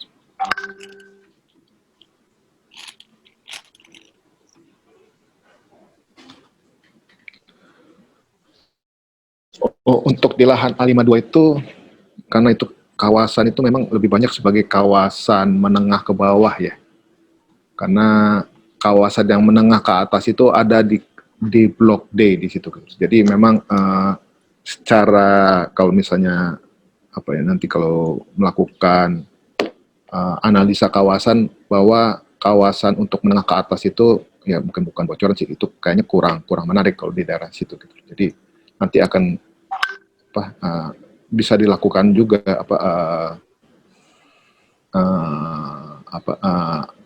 sedikit research di sana gitu. Jadi karena di sana lebih banyak kawasan rumah-rumah padat, pastinya lebih baik dilakukan untuk perumahan menengah ke bawah untuk mengakomodasi para penghuni yang tinggal di sana supaya bisa tinggal di kawasan hunian lebih tinggi. Dan untuk tol sepanjang jalur, apakah ada persyaratan tertentu? Nah ini yang perlu dilakukan adalah jarak. Kalau nanti kita lihat di sepanjang jalur itu, mungkin kalau nanti ada data, nanti akan saya berikan data yang lebih detail lagi, bahwa sepanjang jalur biru itu ada kali, di atasnya akan dibangun tol, tetapi nah ini yang harus kita lakukan adalah jarak dari tol ke bangunan, power setback-nya itu, saya sendiri belum dapatkan gitu. Jadi nanti bisa saya share bagaimana penampang atau batas lahan di sana, bagaimana jarak dari jalan tol di atas air, terus dari tol ke bangunan. Nah itu yang harus dilakukan perencanaannya. Gitu. Karena pertama juga dari segi keamanan dan kenyamanan sangat tidak nyaman sekali kalau misalnya ada rumah berada di dekat jalan tol ya. Sebagai contoh saja ini kalau di Singapura misalnya pernah ke jalur LRT-nya yang di daerah barat ya atau daerah utara itu gitu. Kalau misalnya ada apartemen atau kondominium di daerah sana, kalau LRT kita naik LRT di sana, kalau sudah dekat dengan hunian-hunian, biasanya LRT-nya itu langsung otomatis kacanya berubah dari clear menjadi opaque gitu. Untuk menjaga privasi orang-orang yang tinggal di sana gitu. Jadi kalau misalnya nggak tahu ya kalau bisa dicari research ada videonya atau apa, nah itu satu hal yang perlu kita lakukan juga di Indonesia gitu. Jadi bagaimana supaya kenyamanan yang penghuni di gedung tinggi itu tetap terjaga. Jadi juga di sini kalau saya lihat bagaimana jarak bangunan dengan jalan tol itu harus ya Pak, saya juga belum tahu ya berapa jaraknya yang dibutuhkan. Terus berikutnya dari Audia Kusuma.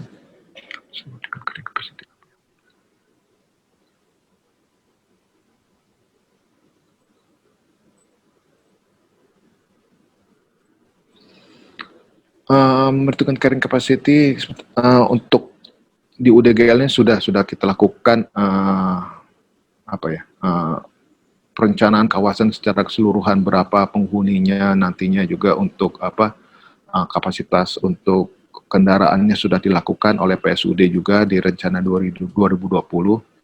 Jadi di dokumen lengkap itu nanti bisa dibaca juga gitu loh, bahwa semua studi sudah dilakukan di sana. Gitu. Jadi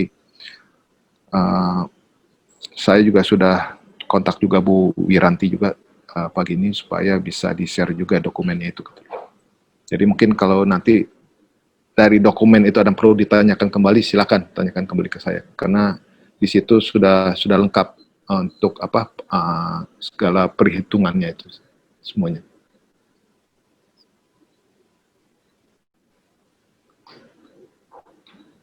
Oke, ada lagi pertanyaan? Cuma 2 ya. Terima kasih banyak. Ya, ada satu lagi Pak, panjang ya. Rafida, boleh? Silakan Rafida Adea. Silakan bertanya langsung karena pertanyaan panjang. Ya, terima kasih Bu Ririn. Selamat siang Pak Rizky. Perkenalkan nama saya Dea. Saya ingin bertanya. Jadi saya setuju juga dengan Pak Tamrin. Sejujurnya saat pertama saya lihat karena jalannya besar bekas landasan pacu, saya pikir kawasannya akan sangat car oriented. Tapi ternyata sudah ada upaya untuk membuatnya ramah pejalan kaki dan lebih permeable. Nah, pertanyaan saya, bagaimana dengan konteks di sekitar kawasannya sendiri? Gimana kalau kita lihat di daerah selatannya, daerahnya itu cenderung kumuh dan padat gitu. Jadi kalau di area A untuk Kuningan, yang view ke utara itu dapat pemandangan rapi, ruang terbuka, sementara view ke selatannya masih kurang. Nah, ada tidak sih Pak upaya yang dilakukan untuk meminimalisir ketimpangan tersebut? Apakah memang ingin di blok view-nya misalnya dengan vegetasi, atau ingin dicoba permeable juga ke daerah sana? Itu aja Pak, terima kasih. Ya, kalau misalnya di Jakarta Selatan itu kalau kita lihat, kalau dari Jalan Benyamin Sueb memang sudah tertutup oleh green belt ya, dan juga adanya bangunan-bangunan yang tingkat tinggi, yang seperti yang terakhir itu oleh Ciputra. Nah ini kedepannya memang yang saya bilang itu tadi, yang daerah hunian ini yang sangat-sangat perlu pembangunan kedepannya harus kita jaga dengan mitra pengembang ke depan gitu, bahwa supaya konsep pedestrian ini bisa kita lakukan lebih baik lagi gitu. Yang seperti saya bilang tadi, bahwa sudah dilakukan oleh pihak Ciputra, yang saya bisa menjadikan contoh itu untuk para pengembang yang lainnya juga gitu. Karena memang daerah Blok A itu sendiri yang seperti saya bilang tadi memang sangat-sangat padat. Penduduknya juga ya secara sosial ekonominya juga berada dari menengah ke bawah di situ ya, dan juga saya bilang banyak sekali PR yang harus kita lakukan di situ dari PPK Kemayoran ya, untuk membenahi kawasan tersebut. Kita maunya semuanya itu sudah tertata rapi supaya orang bisa tinggal semua ke hunian tingkat ke vertical housing. Tapi kan secara sosial juga tidak gampang juga, banyak sekali resistensi di sana, ya, bahwa mereka sudah terbiasa di sana untuk mengubah kultur atau perilaku mereka untuk berubah ke depan ya susah, perlu hal-hal yang luar biasa yang kita lakukan di sana. Tetapi untuk kedepannya kita bekerja sama dengan para mitra itu supaya konsep-konsep pedestrian ini bisa tetap dilakukan ke seluruh kawasan Kemayoran ya. Karena supaya tidak ada physical barrier antar untuk para pengguna pejalan kaki di situ. Itu ya dari saya. Baik, terima kasih banyak Pak. Ya. Nanti saya kirimkan juga mungkin foto udara yang terbaru tahun 2019. Baik. Di situ bisa terlihat bahwa kawasan itu sangat padat sekali, Bu Ririn. Aduh, saya sendiri juga pas lihat ini sangat, di depannya kita ada hunian yang bisa 200 apartemen yang 200 meter persegi, sementara yang di sini mungkin hunian cuma 15 meter persegi gitu, yang bisa MM-an di situ, di sini cuma jutaan, itu sangat perbedaannya sangat tinggi sekali ya. Maaf Pak Rizky, mau nanya kalau harga unit apartemen yang termahal di sana berapa ya?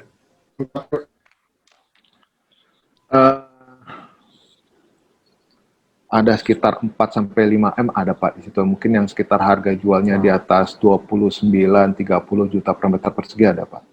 Jadi kebetulan kami juga sedang diskusi dengan beberapa pengembang, karena salah satu dari kompensasi pembangunan itu yang kita lakukan saat ini adalah bahwa karena mereka kan tidak membeli lahan di sini, tetapi ada kompensasi atas lahan tersebut. Jadi kami diberikan beberapa unit di tower-tower tersebut, supaya oleh pengembangnya, oleh pengembang, karena kan dari mana? iya, jadi supaya ya sebenarnya bisa juga pengembang memberikan kompensasi itu dalam bentuk uang, ya.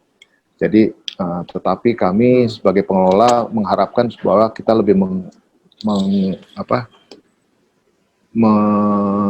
mementingkan seperti unit, karena unit itu kan bisa kita sewakan juga. Jadi supaya bisa ke depannya ada kontinuitas juga untuk PPK Kemayoran ini sebagai pemasukan ke mereka. Kalau misalnya kita ambil Kalau uang, value, kenapa? iya. Kalau itu HGB di atas HPL kan? Betul, Pak. 30 tahun kali 30, 25, 30, 20, Pak. 20. Nah, kalau ke pengembang dengan value capture bisa nggak, Pak? Ya mungkin bisa, tapi jadi untuk membangun yang lain kompensasinya bukan unit, tapi mereka membangunkan tanda petik infrastruktur lain. Itu sebenarnya bisa, Pak. Itu kita untuk para pengembang ini juga kita melakukan sebenarnya ngasih offer ke mereka gitu. Apa sih yang bisa mereka berikan ke kami gitu sebagai sebagai pengganti lahan di sana gitu. Bukan hanya unit. Misalnya dia bisa membangun sesuatu atau menjadikan atau hal-hal yang lain lah. Gitu. Itu kami sangat terbuka juga untuk proses konsep-konsep ya, mungkin itu konsep value capture bisa dipakai juga ya. Ya, tetapi ada hal-hal yang secara birokrasi yang nggak memberikan keleluasan kepada kami juga, Pak. Untuk jadi sebenarnya secara konsep bagus, tapi terbentur oleh aturan-aturan yang ada gitu. Jadi kita harus bekerja dari dua sisi. Dari konsep, tapi juga bagaimana secara legal, secara bisnisnya itu juga semuanya bisa clear juga gitu. Jangan sampai secara bisnis oke, tetapi secara legal nggak oke. Nah ini ya akan bermasalah nanti ke depannya gitu. Karena terus terang juga dari secara silakan, Pak. Enggak, saya melihat nggak tahu, ini memang pada kenyataannya mungkin tidak semudah itu, tapi karena itu Kemayoran itu satu entity sendiri, itu konsep-konsep yang sering dibicarakan sekarang mengenai value capture, mengenai vertical consolidation segala itu relatively mungkin ya lebih bisa dilakukan oleh satu entity sendiri daripada dia mengikuti aturan-aturan pemerintah yang lebih luas. Tapi tentu karena dia punya aturannya setnek itu, jadi mungkin agak rumit juga ya. Ya, nah ini karena kami ini PKBLU, karena kita ini BLU, Badan Layanan Unit. Nah, Badan Layanan Unit ini kan lebih banyak peraturan-peraturannya itu mengacu ke rumah sakit sama ke sekolah-sekolah, ke universitas ya. Nah, ini kalau BLU kawasan ini sangat jarang ya. Nah, ini kami harapkan dari Kementerian Keuangan supaya ada aturan-aturan khusus untuk BLU kawasan di sini gitu. Ada kekeluasan buat kami untuk mengatur bagaimana kerjasama dengan orang lain, karena nggak mungkin kita disamakan dengan sekolah atau rumah sakit. Nah ini yang sedang kami coba kami diskusikan dengan Kementerian Keuangan, karena Kementerian Keuangan adalah yang pemegang haknya di sini gitu. Jadi kita harus mengacu bukan hanya ke Kementerian ke Setnek, tapi juga ke Kementerian Keuangan. Nah, ini yang harus kita coba supaya aturan-aturannya itu bisa pro ke pengembang pengelola kawasan. Memang banyak hal-hal yang perlu diselaraskan di sini gitu. Makasih, Pak. Oke, ini ada Bu Ririn, itu banyak pertanyaan itu, Bu Ririn. Bu Ririn sepertinya internetnya kurang stabil, Pak. Jadi harus dilanjutkan aja. Mungkin ada beberapa pertanyaan lagi nih. Enggak, Pak, gitu. Ada pertanyaan di chat itu. Pak Rizky di chat. Mungkin dari yang paling atas ya, Pak, mengenai respon desain terhadap pandemi COVID-19, terlebih mengingat Kemayoran di sana terdapat Wisma Atlet. Apa ada pendekatan tertentu khususnya terhadap ruang-ruang publik di Kemayoran? Lalu bagaimana kaitannya dengan PRK yang sudah established? Gitu, Pak Rizky. Untuk COVID-19 ini, untuk perencanaan kawasan memang tidak ada secara khusus ya, kecuali kita melakukan beberapa peraturan-peraturan mengikuti yang protokol yang sudah ada untuk kesehatan ya, pengenalan masker, jaga jarak seperti apa, seperti itu, tetapi tidak ada perubahan secara kawasan. Terus untuk Wisma Atlet sendiri memang ada perubahan di sana, karena tadinya untuk Wisma Atlet, karena untuk ada rumah sakit darurat pasti adanya perubahan-perubahan di daerah podiumnya, di lantai 1, 2, 3-nya itu. Tetapi di situ kan Wisma Atlet ini, rumah sakit darurat ini hanya ditujukan untuk orang-orang yang punya simptomnya tuh ringan sampai menengah. Jadi diharapkan nanti yang dari rumah sakit yang sudah membaik akan dipindahkan ke rumah sakit darurat ini. Jadi rumah sakit darurat ini tidak menghandle pasien dengan dari skala menengah ke atas yang lebih berat. Jadi ada beberapa bangunan memang yang ada yang dilakukan renovasi di lantai 1, 2, 3-nya untuk fungsi hospital di situ gitu. Nanti kalau memang perlu data lebih lanjut, saya bisa share juga apa yang bisa dilakukan di sana gitu. Oke. Tapi untuk UDGL dan PRK sendiri untuk COVID-19 ini kami tidak ada perubahan sama sekali. Kami tetap mengacu dengan desain PRK yang sudah kami buat dari tahun 2019 dan di 2020 ini supaya tidak ada perubahan yang mendasar dengan adanya COVID-19 itu. Oke, berikutnya dari Ibu Ana, untuk persoalan banjir, banjir ini lebih banyak terjadi tahun ini saja ya, tahun ini di daerah Underpass Timur, jadi bukan secara kawasan lumayan aman lah untuk Kemayoran. Jadi hanya tahun ini saja karena memang dari curah hujan yang ada tahun ini di atas rata-rata, jadi underpass itu terendam sekitar 5 kali pada awal bulan Januari dan Februari ini gitu ya. Tetapi yang kawasan lain ya memang ada genangan, tetapi paling hanya sejam 2 jam itu bisa teratasi. Itu aja dari saya. Terus dari Ropi Darmansyah,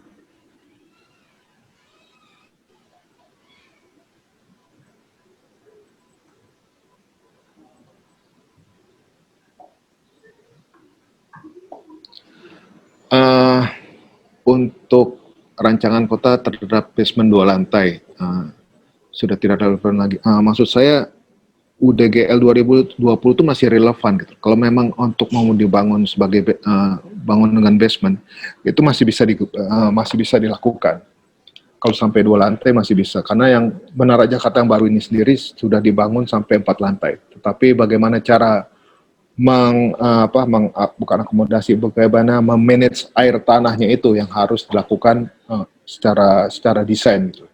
Itu bahwa nanti harus ada sampitnya, bahwa airnya itu mesti dipompa keluar gitu. Nah ini tetap bisa dilakukan, bukannya tidak bisa dilakukan, tetap bisa dilakukan. Yang menara proyek Ciputra sendiri juga walaupun mereka tidak punya basement, tapi mereka punya seperti semi basement.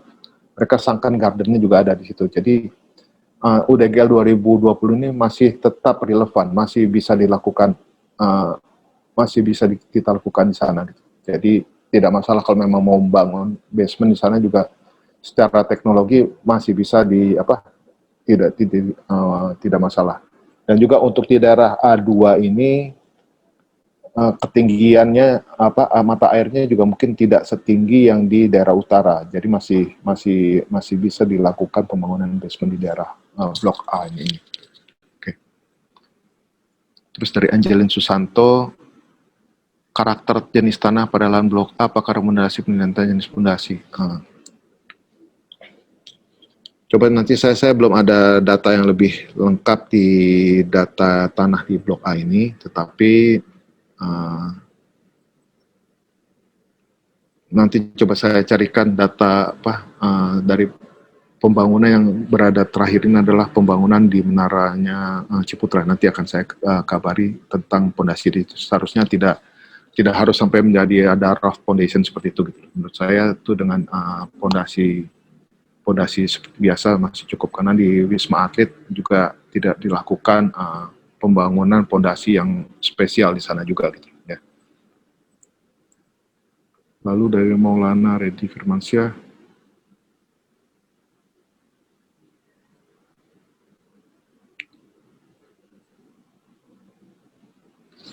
ya, dengan ada pandemi ini, mobility jalur sepeda memang sekarang jalur sepeda jadi lebih banyak ya. Orang lebih banyak menggunakan jalur sepeda, pedestrian juga lebih banyak, dan transportasi umum juga saat ini juga belum ada, sudah ada masuk kayak yang Transjakarta yang kecil itu ada satu jalur yang ditambahkan, tetapi memang saya belum tahu untuk ridership-nya seberapa besar gitu. Tapi memang untuk pergerakan orang dari satu blok ke blok lain masih banyak menggunakan kendaraan pribadi saat ini. Ya.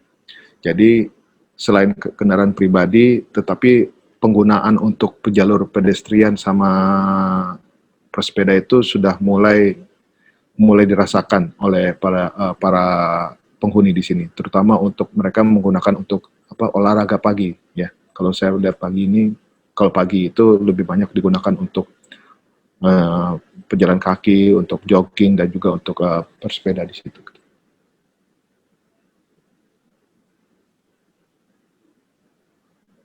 Lalu dari Arkansyah,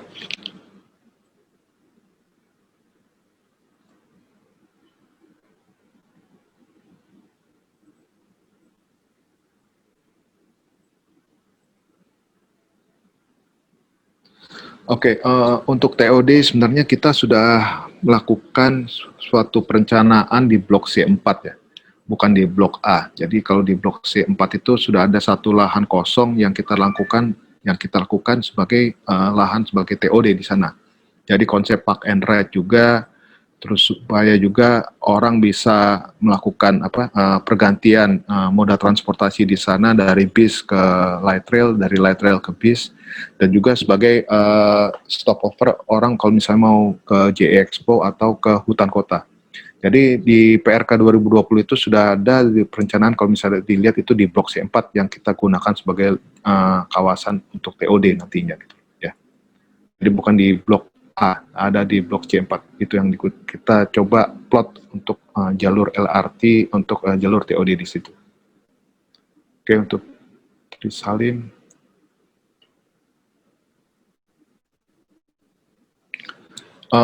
Untuk permukaan air yang lebih rendah, yang pasti pertama tidak diperbolehkan menggunakan pompa tanah ya. Jadi memang semuanya untuk air bersih itu sudah kami lakukan kerjasama dengan PT Aetra. Jadi penggunaan pompa tanah ini, air tanah ini sudah tidak diperbolehkan lagi di kawasan.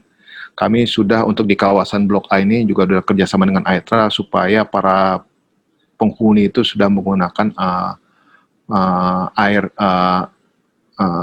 penggunaan air yang sudah kami lakukan pendistribusiannya. Jadi kami sudah ada jalur air juga di sini di kawasan. Selain air juga ada jalur gas juga di kawasan Kemayoran ini. Jadi nantinya infrastruktur ini supaya untuk pembangunan kawasan baru itu bukan hanya untuk air, gas, tetapi juga untuk jalur fiber optiknya sudah kami lakukan sejak tahun 2018 sejak adanya Asian Games, supaya nantinya kebutuhan infrastruktur ini sudah lebih baik lagi. Terus Oscar Halawa,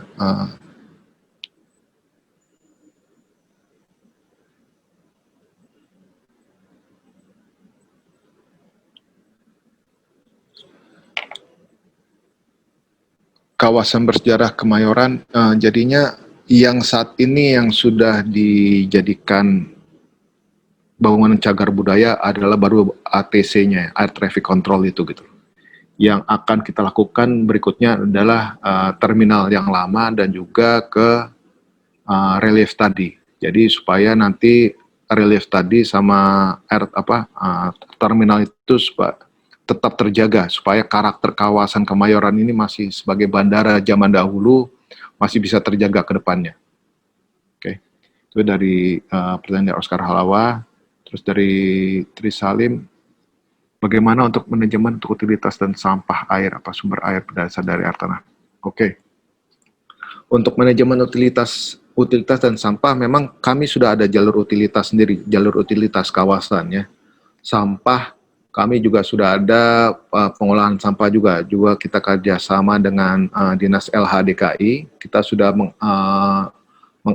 menyediakan lahan sekitar 1.000 meter ya dekat di daerah Blok A itu juga untuk kerjasama dengan Pemprov DKI untuk pengolahan sampah, dan juga di daerah hutan Kemayoran juga ada lahan untuk pengolahan sampah, dan nantinya sampah-sampah ini juga akan kita kerjasamakan lebih lanjut untuk pengolahan sampah dengan Pemprov DKI karena mereka sedang membangun pengolahan sampah di daerah utara, jadi supaya nanti sampah-sampah ini juga bisa dibuang ke sana. Dan untuk air, seperti saya ceritakan tadi bahwa air sudah menggunakan air jaluran air minum yang sudah kami sediakan sendiri, jadi tidak ada penggunaan air tanah ya. Jadi nantinya supaya efek penurunan muka tanah ini juga tidak terlalu semakin memburuk lagi.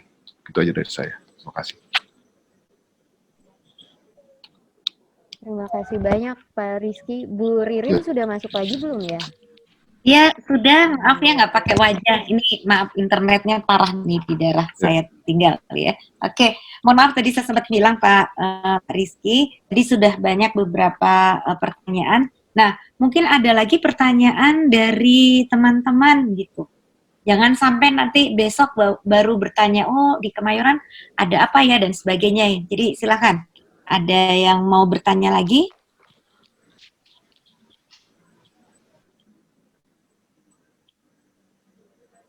Tidak ada? Ada yang raise hand, Bu, sepertinya. Ada yang raise hand? Salim ya. Langsung saja, Tri Salim. Ya. Iya, silakan. Iya, boleh, silakan. Ya. Bertanyanya ke saya atau ke Pak Rizky? Silakan.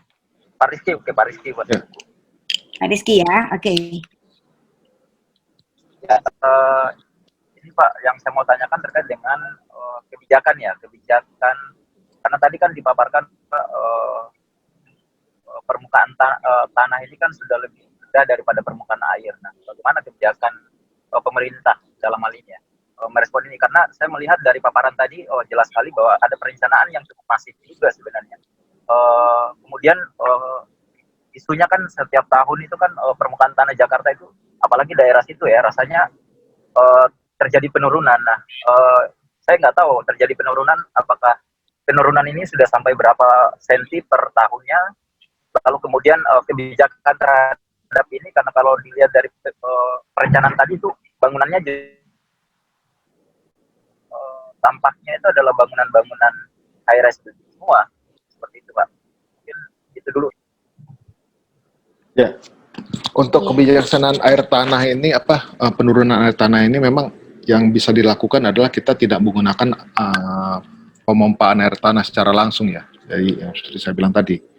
Tapi untuk pembangunan ke depannya dengan high rise, memang itu mau tidak mau kita ke arahnya ke sana, karena lahan di sini juga sudah sangat mahal ya. Kalau memang kita hanya untuk menggunakan untuk 1-2 lantai, nilai ekonomisnya juga tidak masuk juga gitu. Lalu juga untuk mengakomodasi kebutuhan hunian Jakarta yang semakin tinggi juga di situ gitu. Jadi menurut saya hal-hal bagaimana mengakomodasi pembangunan high rise itu di daerah Kemayoran ini gitu. Jadi kita juga tidak bisa menghindari bahwa high rise itu akan dibangun ke seluruh kawasan gitu. Dan juga untuk penurunannya setiap tahun saat ini kami untuk penurunan setiap tahun Bisa mendengar? Ya, terkait dengan ini Pak, air laut Pak, maksud saya air laut.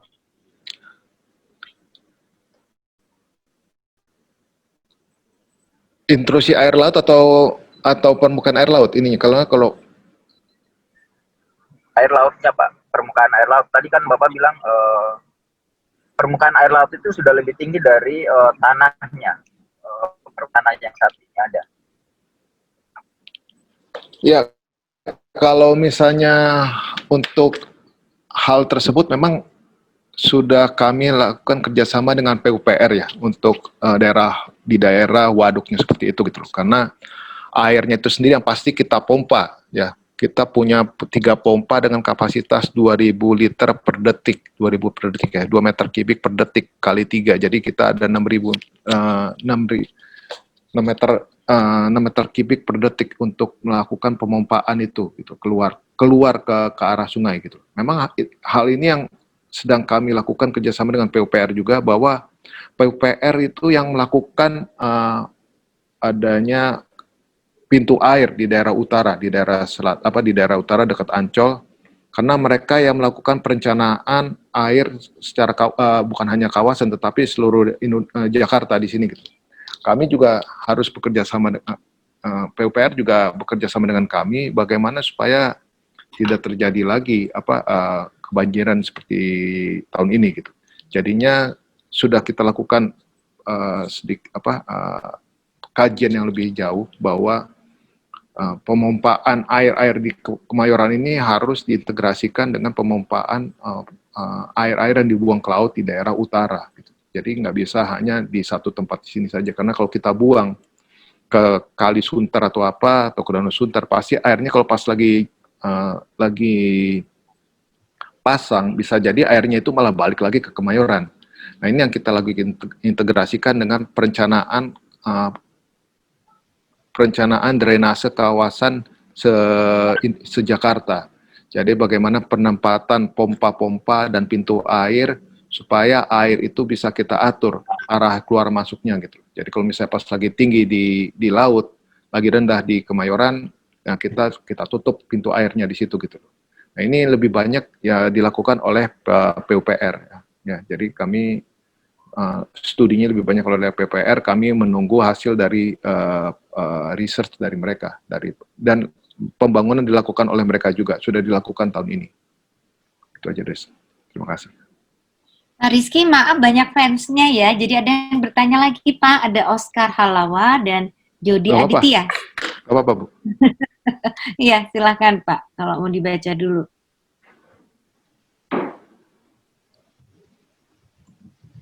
Oke, untuk di blok A5, berdasarkan jalur badan air, bagaimana situasi badan airnya, kerjakan penggunaan. Kalau air di A5 itu lebih di daerah situ cenderung aman ya, jadi nggak terlalu banyak kebanjiran di situ karena sudah dibangun juga seat pile di sepanjang jalur air A5. Mungkin nanti akan saya fotokan juga Bu kondisi di seperti itu supaya karena kan COVID jadi orang nggak bisa keluar masuk gampang ya. Jadi nanti kalau ada hal-hal seperti ini silakan dikomunikasikan ke saya bahwa ada permintaan misalnya bagaimana kondisi di sini supaya lebih jelas gitu. Bahwa memang untuk di daerah Sitpal itu di kali ini kan sebenarnya daerah Kali Hitam ya. Yang waktu itu pas zaman Asian Games itu lebih banyak ada isu tentang baunya segala. Nah, itu juga di situ lebih aman ya karena sudah terjadi pengerukan dan juga sudah ada sitpalnya juga, dan yang airnya itu malah lebih banyak bergerak ke arah utara. Dan juga untuk sampah juga sudah saya jelaskan tadi juga bahwa sebagai pengelola kawasan kami juga sudah ada petugas yang untuk mengelola sampah ini sendiri. Kami juga sedang bekerja sama dengan Dinas LH DKI juga supaya bisa membangun insenerator sendiri untuk di kawasan. Karena setiap harinya itu memang luar biasa sampah kawasan ini yang kami tanggulangi. Oke, berikutnya dari Jody Aditya.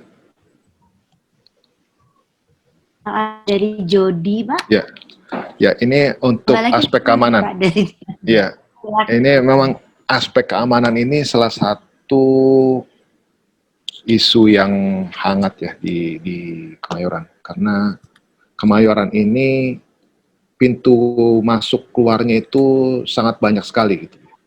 Kita tidak bisa membangun kawasan yang tertutup seperti SCBD atau Mega Kuningan karena situ sudah tertutup, sudah jelas, boundary line-nya sudah jelas. Di sini masih banyak kawasan-kawasan kumuh sosial, yaitu saya bilang dari bawah sampai atas tinggal di sini. Nah, ini yang segi keamanan itu memang sangat riskan sekali. Terutama masalah PKL. PKL ini salah satu yang sangat-sangat susah untuk kita implementasikan ya. Kalau kita desain itu sebenarnya kayak gampang, kita buat di sini tata seperti ini, tapi pelaksanaan itu sangat susah di sana gitu. Harus kita lakukan penertiban secara berkala, secara teratur dan harus kontinu, nggak bisa hanya sekali-sekali juga gitu. Dan juga keamanan ini juga apa ya, seperti daerah Kemayoran ini kalau pagi itu sering dijadikan sebagai arena balap. Nah, ini juga tim keamanan kami, security itu juga beroperasi 24 jam. Kita juga bekerja sama dengan Brimob supaya kita tidak ada kecelakaan-kecelakaan yang terjadi karena ada balap liar seperti itu gitu ya. Jadi memang karenanya masih banyaknya daerah-daerah kumuh ini, terus juga banyaknya kejenjangan sosial ya, ketinggalan di daerah Kemayoran ini. Memang keamanan ini sangat-sangat krusial bagi kami. Tim keamanan kita tidak bisa melakukan secara keras atau tegas, tetapi juga kita juga ada tim secara pendekatan juga secara sosial juga, pendekatan dengan RT, RW, lurah, kita lakukan kerjasama bareng, kerjasama antar instansi supaya masalah sosial ini bisa kita tanggulangi sedikit demi sedikit. Oke, berikutnya dari Diandra.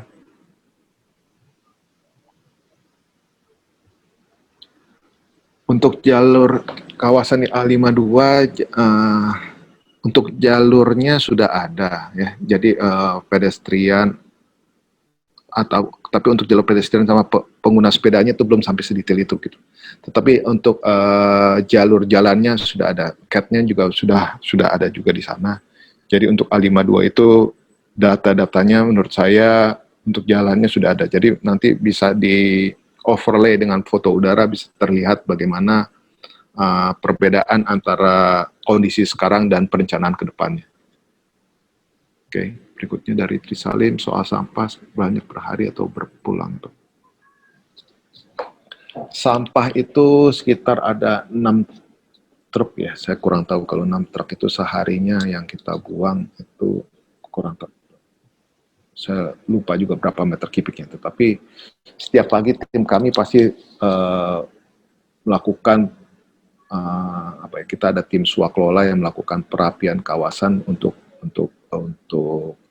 bukan hanya di jalur hijau saja, tetapi ke kawasan-kawasan pemukiman juga. Jadi ada beberapa tim kami yang kita pecah di setiap pagi untuk melakukan pembersihan dan perapian taman juga. Dan juga kita kerjasama dengan Dinas LH juga, PPSU mereka, dengan kelurahan juga, supaya kawasan ini bisa tertib. Oleh karena itu, seperti saya bilang tadi, kami sudah saat ini bekerja sama dengan Dinas LH, memberi kerjasama lahan 1.000 meter di kawasan Kemayoran ini, supaya pengolahan sampahnya itu bisa, jadi ada kawasan sampah terpadu lah antar Pemprov DKI dan PPK Kemayoran. Itu dari saya. Ada lagi yang ditanyakan? Silakan. Ada pertanyaan lagi? Satu pertanyaan Pak dari saya ya tentang NGOP atau tanah, karena sebenarnya untuk mahasiswa bahwa mereka itu merancang harus efisien apa begitu karena si nilainya tinggi. Nah itu bagaimana, atau malah bisa di blok A nya berapa begitu? NGOP di Blok A, Bu. Halo? Mohon maaf, putus-putus. Nanti saya bisa berikan datanya, Bu, kalau nilai jual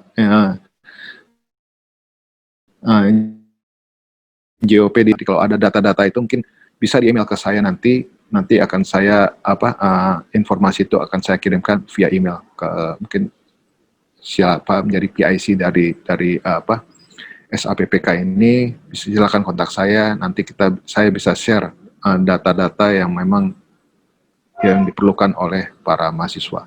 Oke, baik. Terima kasih sekali.